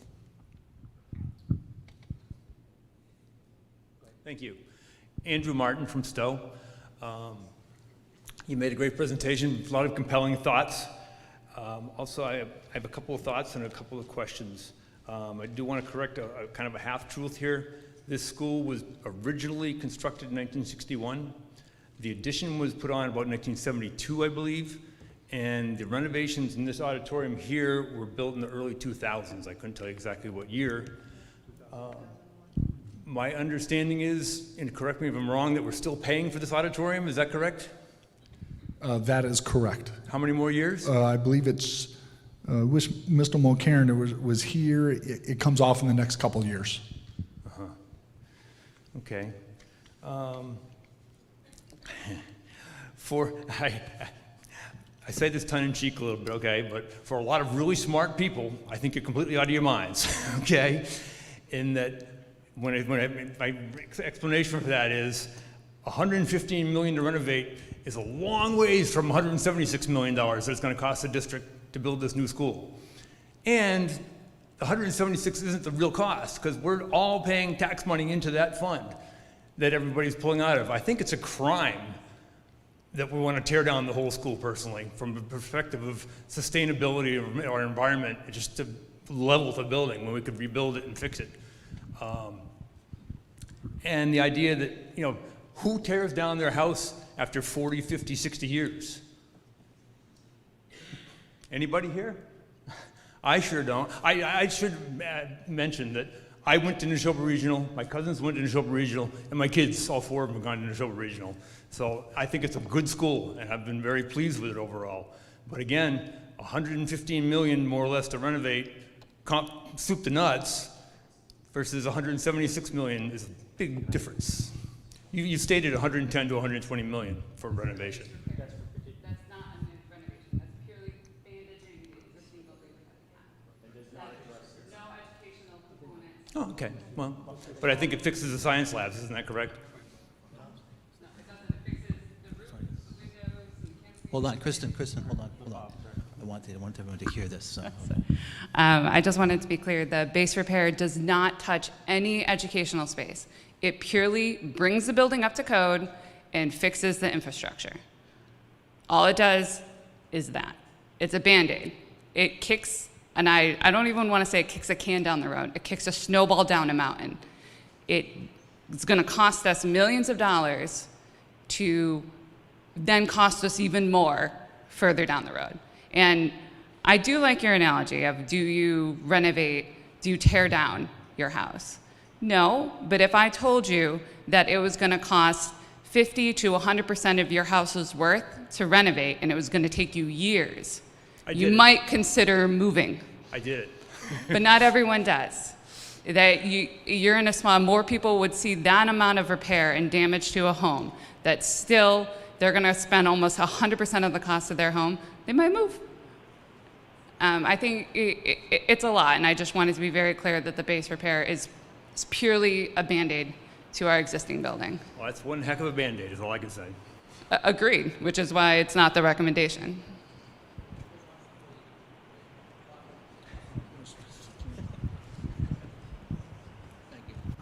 Hi, thank you. Yeah, going back to the work I did on the Space Needs Committee, the renovation, simply renovating or bringing it up to code, repair, doesn't do anything to address any of the educational curriculum issues in here, okay? And let me add that should someone bring to a town meeting the idea of let's spend $120 million to repair the high school, everyone who thinks the academic program needs improvement is going to be against it. And for that reason, I believe that a simple repair process would never get off the ground in these 3 towns. Yeah, sir, excuse me, sir. Let me just do this, okay? We announced at the beginning of the meeting that we were going to do this town meeting style, so I will definitely come back to you, but I want to recognize this young lady here and Mr. Vizek after that. So, ma'am, go ahead. You have the microphone. My name is Mary York, and I live in Stowe. I have 3 sons, one who's graduated and 2 who are in the high school. I went to this high school, as did my husband, many, many years ago. And I am a current science teacher in Wayland that built a new building maybe 12 years ago. And my first question is, because one of the things I think bothers me the most about this building as it is, and it bothered me when I was here, and it bothers my kids, is the number of classroom spaces that have no natural light. And there are amazing teachers who, I don't know how they do it. They've taught their whole career here in a tiny classroom with no natural light all day long. And as it gets harder and harder to attract teachers, I can tell you that the building I'm very lucky to work in, we've been able to steal teachers, fabulous teachers from other districts. We just stole a guy from Framingham, and he's an incredible English teacher, and he's also a volleyball coach. And he talked about our building as being a major reason. And it's only one part of it. I am astounded by the costs as well, and my boys will not reap the benefits of this building. But I also, I have another thing I want to ask.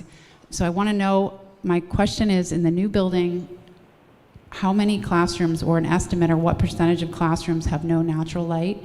And I also want to know, I missed how big the new auditorium is compared to here, this one right here, because having a decent-sized auditorium, it enables you to hold school-wide events during the day, and you can have your whole, either half or your whole student body if it's large enough. In Wayland, we can fit just over half of our student body in the auditorium, and so we have a lot of performances, like our musical performances during the day, during special scheduled times, like we have something called Winter Week, and it allows us to do that so that all the students get to see the musical talents of the students. All the kids get to see some theatrical talents rather than everything having to be after school.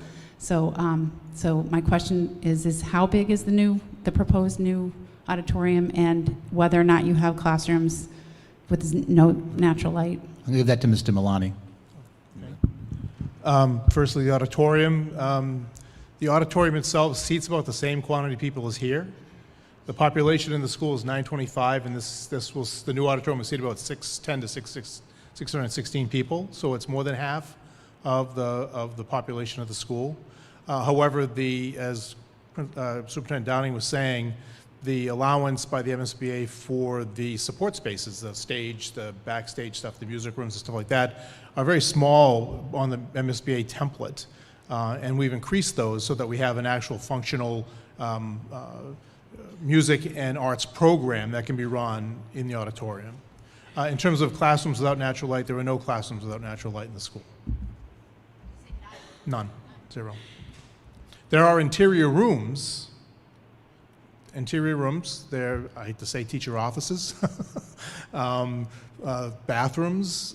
We try to limit the interior spaces that have no natural light to support spaces that don't have students and teaching activities in them. But there are interior rooms, but they're not any classroom spaces. All 30 classrooms have windows. Thank you. Mr. Reza, go ahead. Yes, I'm Roy Rezak from Lancaster. First of all, my thanks to all of you volunteers who have put so much time and effort into this project and the work you've done over the years. Also, my thanks to the professionals who have taken very good care of this building. I was impressed with the tour that I went through. Yes, I see the aging infrastructure, but I see what you have done to take care of it and do the best you can with 60-year-old systems and that kind of thing. When I listen to your proposals and your projections and these types of things and what you want to accomplish, one of the feelings that comes across is, this sounds really nice. It sounds very good if we had the money. And the issue for many in Lancaster is the if we had the money problem is very big.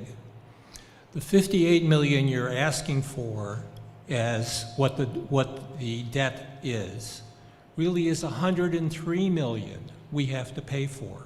And those are the numbers that come directly from, from what you've developed.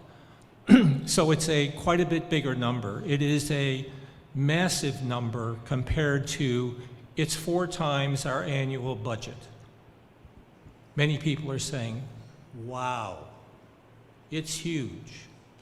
And when you look at what families have faced relative to inflation, the tax increase we had to pay in Lancaster last year, people are looking at that saying, how do we pay for that? And when I hear some of the reasons for why we need to do things, why you need to do this, when I was here for the tour, I was hoping I would find a smoking gun. The gymnasium ceiling is about to cave in and it's going to take off 2/3 of the building and we got to fix it. Wow, that would have been great. I mean, we all understand that and you've got us. Just as a point, and I understand it's one of the items on your list, but when I saw one of the issues you were trying to address was because there was high humidity in the team locker rooms. As a former basketball player, my thought is, of course there's high humidity in the team locker rooms. Okay, that's the way it is. I don't think you can solve that problem completely. I agree it may be overly done and that kind of thing. But it's a very low reason in terms of our thinking, in terms of why we should spend $103 million.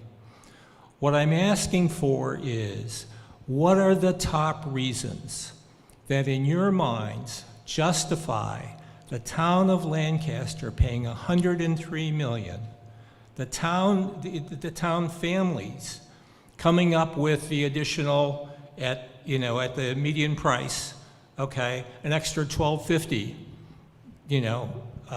dollars per year. What are the top reasons to justify that? Because you need to communicate that. Otherwise, this feels like, okay, a very big, open-spaced, resort that's being built. And that's the problem you're going to face. So it's a question of explain why. What are the key reasons? What are the top 5? Okay, or something like that. Because otherwise, people are going to say, you're paying for fluff. You're asking us to pay for fluff. Yeah, I mean, you're not paying for fluff. One of my, you're not. When you look at what you're doing is you're actually putting some of the reasons that started the initial process, and it's through that whole process we've found all the other deficiencies, the structural things. So you're pointing to one issue that maybe started the ball rolling, but in the whole course we found all these other issues. I'm a resident of Lancaster. I certainly do not want to pay any more taxes. My children are now out of the school district. But I think what's been important to me throughout this process is I do not want to make mistakes that we've made as towns and district in the past. I do not want to continue the same cycle of, and I even go back to look at some of the renovations that were done. Were those Band-Aids that now we're still paying for that did not solve the problems? And that hurts. It hurts because we can't put it into a plan that makes the most economical sense. So when I looked at this, I said, how am I going to be benefited as a taxpayer to get the most out of my dollars? Mm-hmm. And it was making sure that we met the needs of the students and the school program. That's why the base repairs went off the table very quickly. The fact that they were extremely expensive, they did not solve all the problems, and we didn't get any money from the state. So for me to have voted for that would just be kicking down the can down the road to my son, who in a couple of years I hope to be a resident again and have his children. I don't want anyone coming back to me and saying, well, wait a minute, you guys just did this 20 years ago and now you're asking for more money. I don't want to do that. I want to do it right the first time. And unfortunately, this is our first time at this. We've now gotten through it. So whatever happened in the past, and we cannot change that. But we can learn from that and move forward, learn from the mistakes that have been made, and not make them again. That's why it's, in my opinion, critical to vote yes, so we do not make the same mistakes again. Okay, I think you have to help people in Lancaster understand why spending for them $103 million is the right thing to do, because at some point, I understand that, cost efficiency. Sometimes if you put more money into a project, you can get different systems and you get better returns and that kind of thing. But, at some point, I can't afford to get that kind of return. Right. And that's what people are concerned about. And to some extent, I think someone's mentioned the phrase, kick the can down the road. Talked to some people recently who it sounds like that's what they want to do, because they're trying to duck this because it's a huge cost that they just can't afford. Snowball down the mountain. The snowball down the mountain. Okay, it's a similar phrase. Okay, I think what we need some really clear, key, must-do kinds of things to help justify the $103 million. Otherwise, what you're going to get is, well, let's do something cheaper for 10 years, 20 years, and we'll reevaluate. It's never going to be cheaper. Can we put it on slide 21? Is that possible? So I think that this is actually the slide that Kirk said he wasn't going to read, but it is perhaps an important slide to note. To the left, you guys can see all of the structural deficiencies that the existing conditions report and the MSBA have identified. So replacing the roof alone is millions of dollars. Replacing the windows, which absolutely needs to be done, millions of dollars because they are structurally integral to the concrete walls. Replacing the HVAC system or retrofitting this building is going to be millions of dollars, and all of it needs to be done. I don't know if any of your kids, I don't know how many people have kids in the high school right now, but I know that my kids have to wear gloves and coats in some of their classrooms. They have to then remove all of those things in other classrooms, especially when they go to the locker room. So we have all of those issues on the left-hand side that have been identified. Then on the right-hand side, what you have are things that are near and dear to my heart as an educator, and those are all of the deficiencies of the building for 21st century learning. And that's not fluff, because kids are, we have the percentage of science-based professionals in our 3 towns is, I think, moving toward 50%. 50% of us work in the science fields. And our children are probably inclined to go in the same direction. This building cannot meet those needs. Those kids are going to start choicing out. The problem with that then becomes every single kid we send to Minuteman, which is a fantastic school, but it forces our kids to go on a bus for an hour each way to get to that school, is $42,000. The cost to educate a kid here in Neshoba High School is $17,000. So if we can keep more of those kids here, we keep that state funding here in Neshoba, and we don't send money to Minuteman that is currently on a wait list. And so we also keep charter school tuitions down. We help families not send their kids to private schools to get those educational benefits of a new building. And so there are all kinds of things that will assist over time to every Lancaster resident. In addition, if we were to say no, none of the problems that I just listed that are on this slide are going away. That bill is going to need to be paid. They're going to land on the warrants over the next 10 years, and the MSBA is going to want nothing to do with us. We will be in a similar situation where we're having to fund a brand new high school on our own, tripling the cost potentially, because in 5 years' time, nobody's going to tell me that 174 isn't a bargain. The numbers in our economy are escalating. Inflation is happening. I will be very surprised if the numbers ever go back down to the number that Waltham is paying, which is $400 million currently, for a school that is bigger than ours. So it's hard to make comparisons between schools that were funded prior to the pandemic and locked in those numbers like Assabet. Assabet renovation locked in 12 years ago. Those numbers are not comparable. So I would just say to our residents that although this number is eye-widening, we all agree, it's eye-widening, it is a good deal for Neshoba. You just said yourself, you have a bunch of people sitting at this table. I also see other school committee members and dedicated workers for this district in the room. All of us are trying to do what is absolutely best for our kids with the shortest dollar, because none of us want our taxes to be raised. Every single person up here is trying to do the right thing by the taxpayers and our children.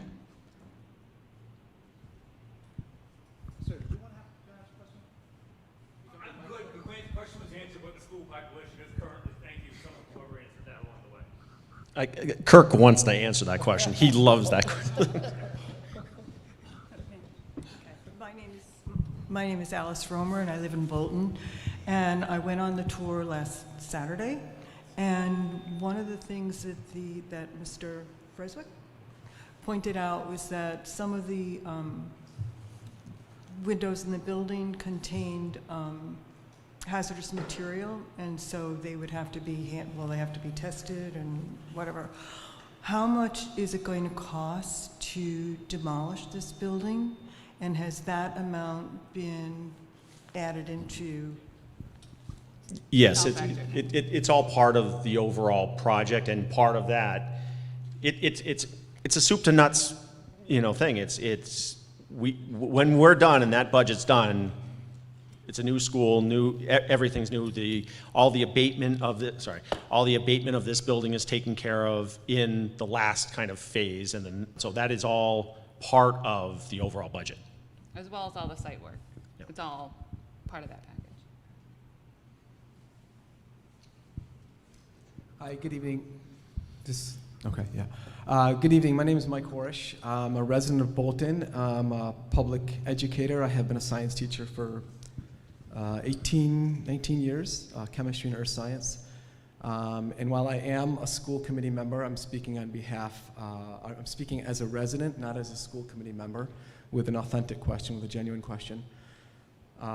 While I'm in full support of the project, I think it's really important to hear the concerns coming from particularly our older residents, and how the funding of this project is going to create financial hardships. I think that's a very hard truth that I appreciate that it's been brought up multiple times this evening. And I think it's incumbent upon the district and the towns to come up with creative ways to mitigate these costs if possible. To that end, as a homeowner who has dabbled a little bit in construction, I know that in order to allow for the construction, it requires permitting, and permitting values are based on the size of the construction project. So my question is, do the costs that were presented earlier include permitting costs? What are the permitting costs? And is there a possibility to reduce those permitting costs in order to pass those savings down to the residents so that the impact is lessened? I'll take my answer back here. Thank you.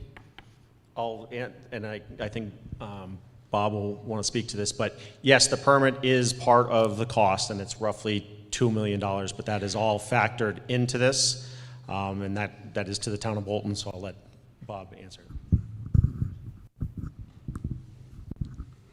Hi, the permitting, the reason I get to answer this one is I'm on the Board of Selectmen, or the Select Board in Bolton. The Bolton Select Board has established a scheduling permitting fee schedule, and it's a permitting fee schedule that applies to all the projects that are in town. It doesn't matter if it's the school or, we've got another large project at 580 Main Street. But at the current time, there's the fee structure has been established long before this project started, and I expect it will be maintained that way. Go ahead, sir. David Millette, Lancaster resident. So, is it true that if people were to try and do the base repair, that it would not bring the school into ADA compliance, into the American for Disabilities Act compliance? And I have like a sub-question about the classroom sizes, which is one of the knocks on the present school. Do the classroom sizes need to be increased to make the school compliant with the ADA? I'm going to give that to Superintendent Downing and Ms. Williams to answer.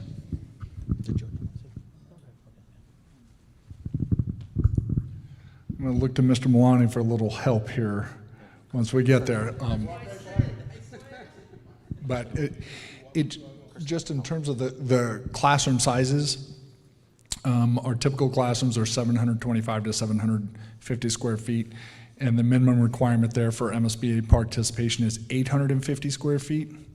So we have class size standards of 24:1 here, and our current class size standards, to maintain what is appropriate learning space, we would have to put limitations of 20 students per room on those classrooms in order to even come close to delivering an educational program.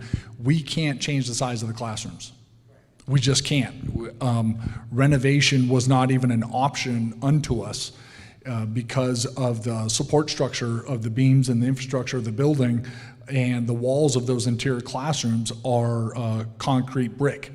And so they support the roofing structure of the building. They can't be changed, which is why renovation was taken out of the equation. We consider deeply addition renovation because, as our resident pointed out earlier, this space was built around the year 2000. The addition renovation space, if we were to keep these areas that are most recently addressed and then did a renovation around it, that project would have been $25 million more than a new school.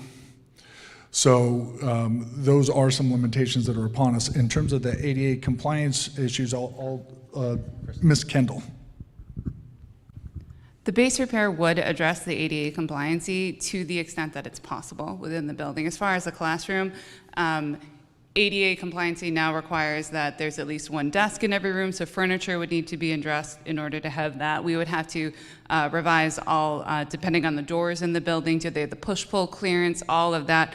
Bathrooms would have to be readdressed if there's not the compliance stalls. There might need to be a reduction in the fixtures, and then you start to impinge on your plumbing code, fixture count. So the base repair would address as much as possible the ADA compliancy, but it might still not be as compliant as a new construction building.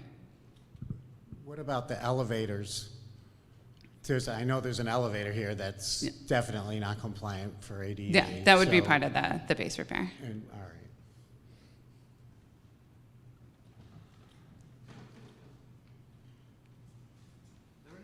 Are there any more questions?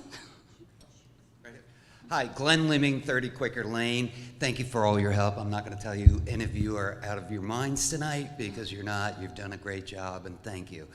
With that, soft costs. Once the post-construction's done, bigger facility, more tech, AI, all these grand things, will there be more costs post the construction? I'll talk about a little bit about like maintenance and systems and things like that affect, you know, those kind of soft costs down the road. And that's why we've introduced things like geothermal and different programs within the mechanical systems to help make them more efficient down the road. Geothermal was one of the best things we could do. It has a slightly higher upfront cost, but the life cycle cost of it is much better. So there's things on that side that with the construction of the building and what we're doing, we can reduce those soft costs down the road. As far as the other educational, I don't touch those things. I let Kirk do that. In terms of this, there are other soft costs. They're all included within the scope of the project. So the cost of construction, Marianne, is of just the construction is 190. It's 199. 199 million, with the difference being the soft costs, the contingencies, escalation, all included in that. I think of the things like maintenance, support, operations, staffing. All this is going to be dealt with, and is it in 27 that all of a sudden, hey guys, we got more money, or going to need more money to keep this going? It's an interesting question, and I guess prior to being on the select board, I was on the town finance committee and spent a lot of time stewing over the Neshoba budget, even though I had no control of it because I was on the Bolton finance committee. But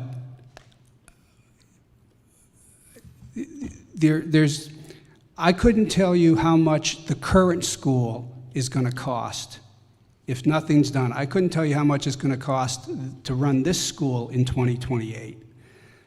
And the relevant question is, how much more or less would a new school cost in 2028?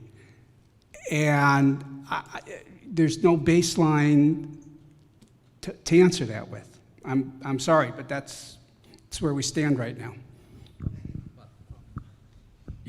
Go ahead, Ms. Miller, go ahead. Sheila Millett, a Lancaster resident. I did have a concern. Actually, I have two questions. One is, do all three towns need to vote yes for this project to go through? Yes. Thank you. And my other question is regarding accreditation. What happens if, unfortunately, the project wouldn't go through? What are we looking at in terms of, you know, our students and accreditation for the school, and how does that process work? Like, I mean, I realize there's a probationary period, but then kind of what happens after that? Oh, there it is, okay. You actually heard from me previously on that particular issue, and in that regard, I'm going to turn it over to Superintendent Downing for another perspective on this.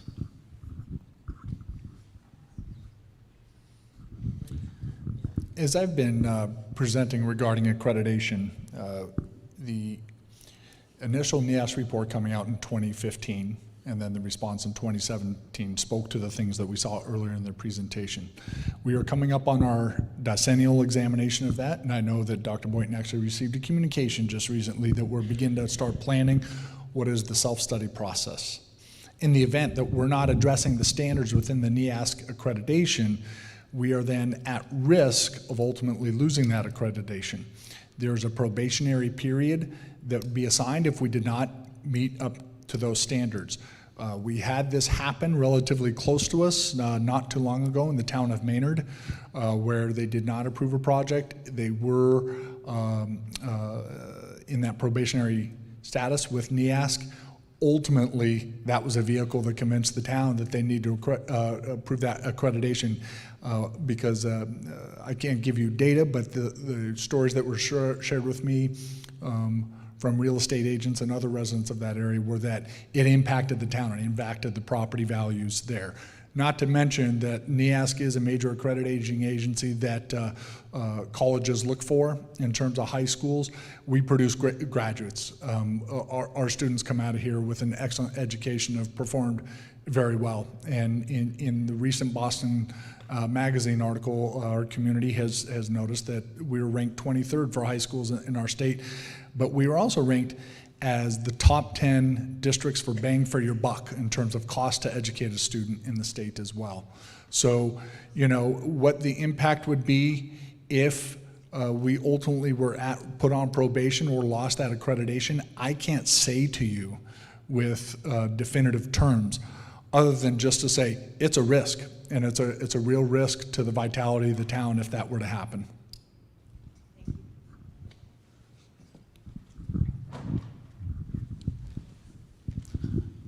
And before I get to you, I just want to follow up with this young lady's question. And as I mentioned to you in my email, and I mentioned it on Saturday as well, just for anybody here who's interested, loss of accreditation in Massachusetts at the public high school is not unprecedented. I think the most famous one that I can think of is Lawrence. Lawrence lost their accreditation a number of years ago. And as I mentioned on the tour on Saturday, that Jeff Riley, who's the current commissioner of the Department of Elementary and Secondary Education, was the individual who was appointed receiver for the Lawrence Public School Department back in the day. And I think that his job that he did in Lawrence is what catapulted him to the position of state education commissioner. But go ahead, ma'am. Go ahead and ask your question. So I was here during the term. Could you move to the microphone, please? So my name's Lisa Nielsen. I live in Stowe. I was here during the tour over the weekend. And one of the things that they talked about is that the new school, if we decided to vote for it, would be solar ready, but that didn't count in part of the, in the final bill, the cost for solar. So are we going to be asked, a couple years down saying, hey, we need to put solar in now, we're required because of the green building, code, that we have to now buy solar, and how much is that going to cost? So, the Green Buildings Program at the MSBA does not require solar. It requires us to meet certain criteria for the new specialized code, new specialized energy code at the state level, which essentially is as close to net zero as you can get. We would not get net zero without some solar in the building.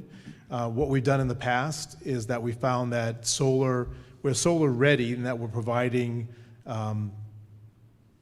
the conduit, the infrastructure, the panel boards, the stuff like that, the structure of the roof to support solar. But what we found in the past is that the program to get it is much more economical to do through the district directly with a supplier. And that usually ends up being sort of like a lease program, almost like you get if you did it on your own house. It's not economical for the school to actually own the depreciating product. It's more economical for the school to have it as something that they're leasing and selling electricity back. So that's the reason it's not in the estimate right now, is because we're providing the infrastructure to install it, but the program to do that would be something that would be negotiated between the district and whoever the vendor or the utility would be. Okay. But we would, encourage that to happen, and that's what we've provided the infrastructure. Okay. And then when I was looking up the kind of our ranking in Massachusetts. I didn't come up with our ranking being so hot. I thought, as I'm looking through the rank, I came up with 60 is what our school, our regional high school went for. Where I'm looking at all these other schools like AMSA, who's way up there compared to us. They're in buildings without any, with leaking roofs, similar to this, but they're in office buildings and things like that. I mean, what is this going to do to help our students or our ranking? Because people don't look at the schools, they're looking at what our rankings are. If you're going to go move into a town before you even start looking, you're not driving by the high school to see what it looks like. You're looking at what's the ranking, how many kids are in there. How many kids now are not coming to our schools anymore and are going to private schools? My son went 2 years to a private school, and he would have stayed there for 4 years if it was up to me. But he begged me to come back to Neshoba, and he didn't have a great experience, unfortunately. And the quality of the education, some of the teachers are super fantastic. I would rather see us spend our money on the teachers and the education that kids are getting than to spend it on the buildings.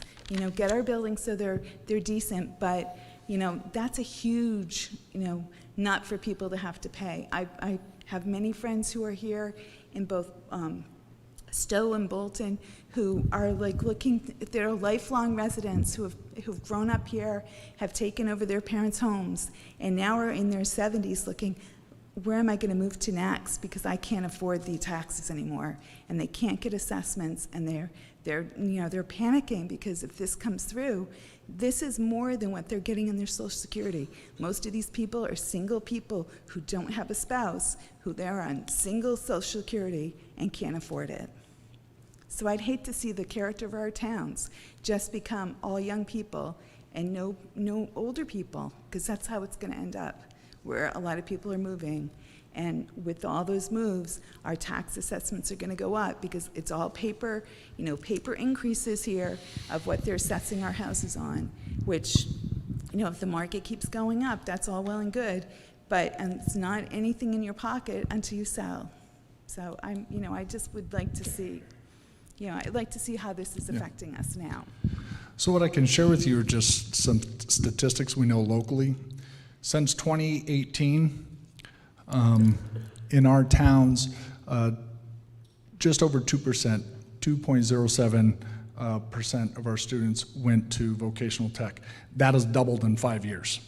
So when we look at tuitions of $41,000 a student that are happening in all three of our towns, that coincides with the development onset of the Minuteman Regional Technical High School and the programming that went with it. Just in the town of Stowe went from sending, what was it, I want to get this right. We went from, in that same period of time, sending 15 students in 2018 to this past year, we sent 65 students. And so at a rate of $41,000 a student, it's dramatic. And a major piece of feedback that we've received from that family is the facility of which those children are being educated is far superior to what could be offered here in the Neshoba Regional School District, and that translates in real dollars. A new school. That was not like that forever, and kids aren't going to that Minuteman because of what the school is. They're now going to Minuteman because they're finding that the price of college is so high that people are trying to now go into the trades so that they don't have to pay for a college education where they can get one through the Minuteman and through all those other areas instead of coming to a high school and actually going out and getting a job. The feedback I've received, particularly from the residents of Stowe, is that with the onset of that building and their engineering and computer science tracks matched up with the educational experience of their families, and they thought that their children would be able to go into college and technical college aspects in those fields with greater likelihood having gone to Minuteman than this high school. Well, I know a bunch of the parents whose kids just graduated, and most of them are going into trades, and then some of the kids have done the electronics things and have not decided to go on to college and are working for Tesla, so that they don't need to even go on. They can just go from there into careers, which is great. But I could pay $21,000 and send my kid to St. John's and get an education where they come out and well prepared for college and, you know, are ready to go. Where I'm seeing here that, you know, my kid was not a model student and became demotivated the longer he was here.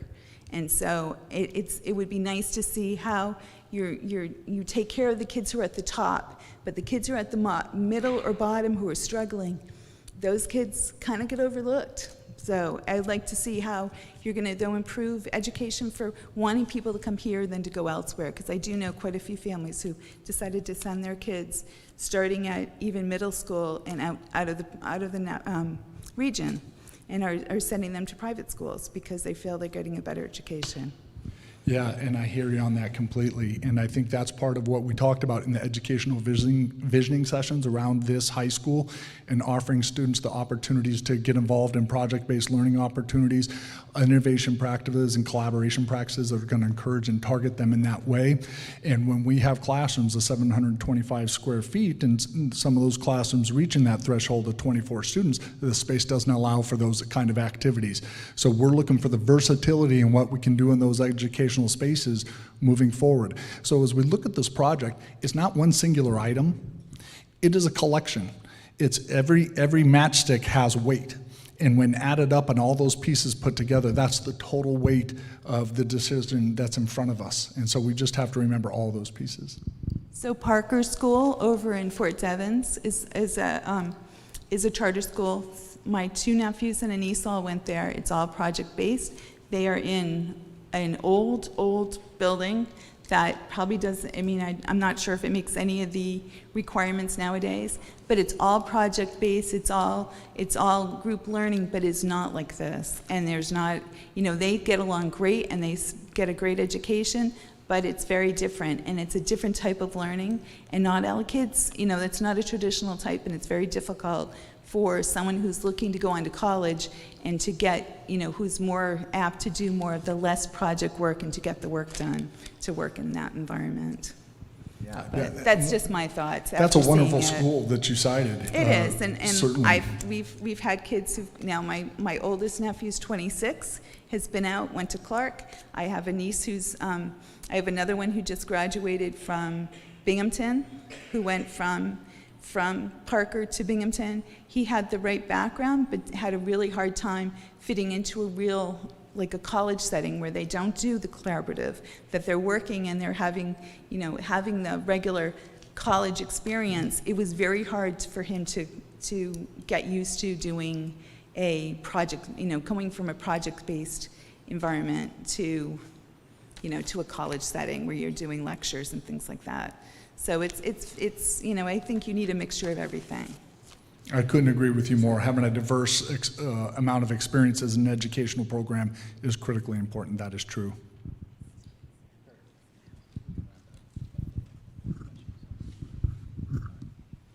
It's okay.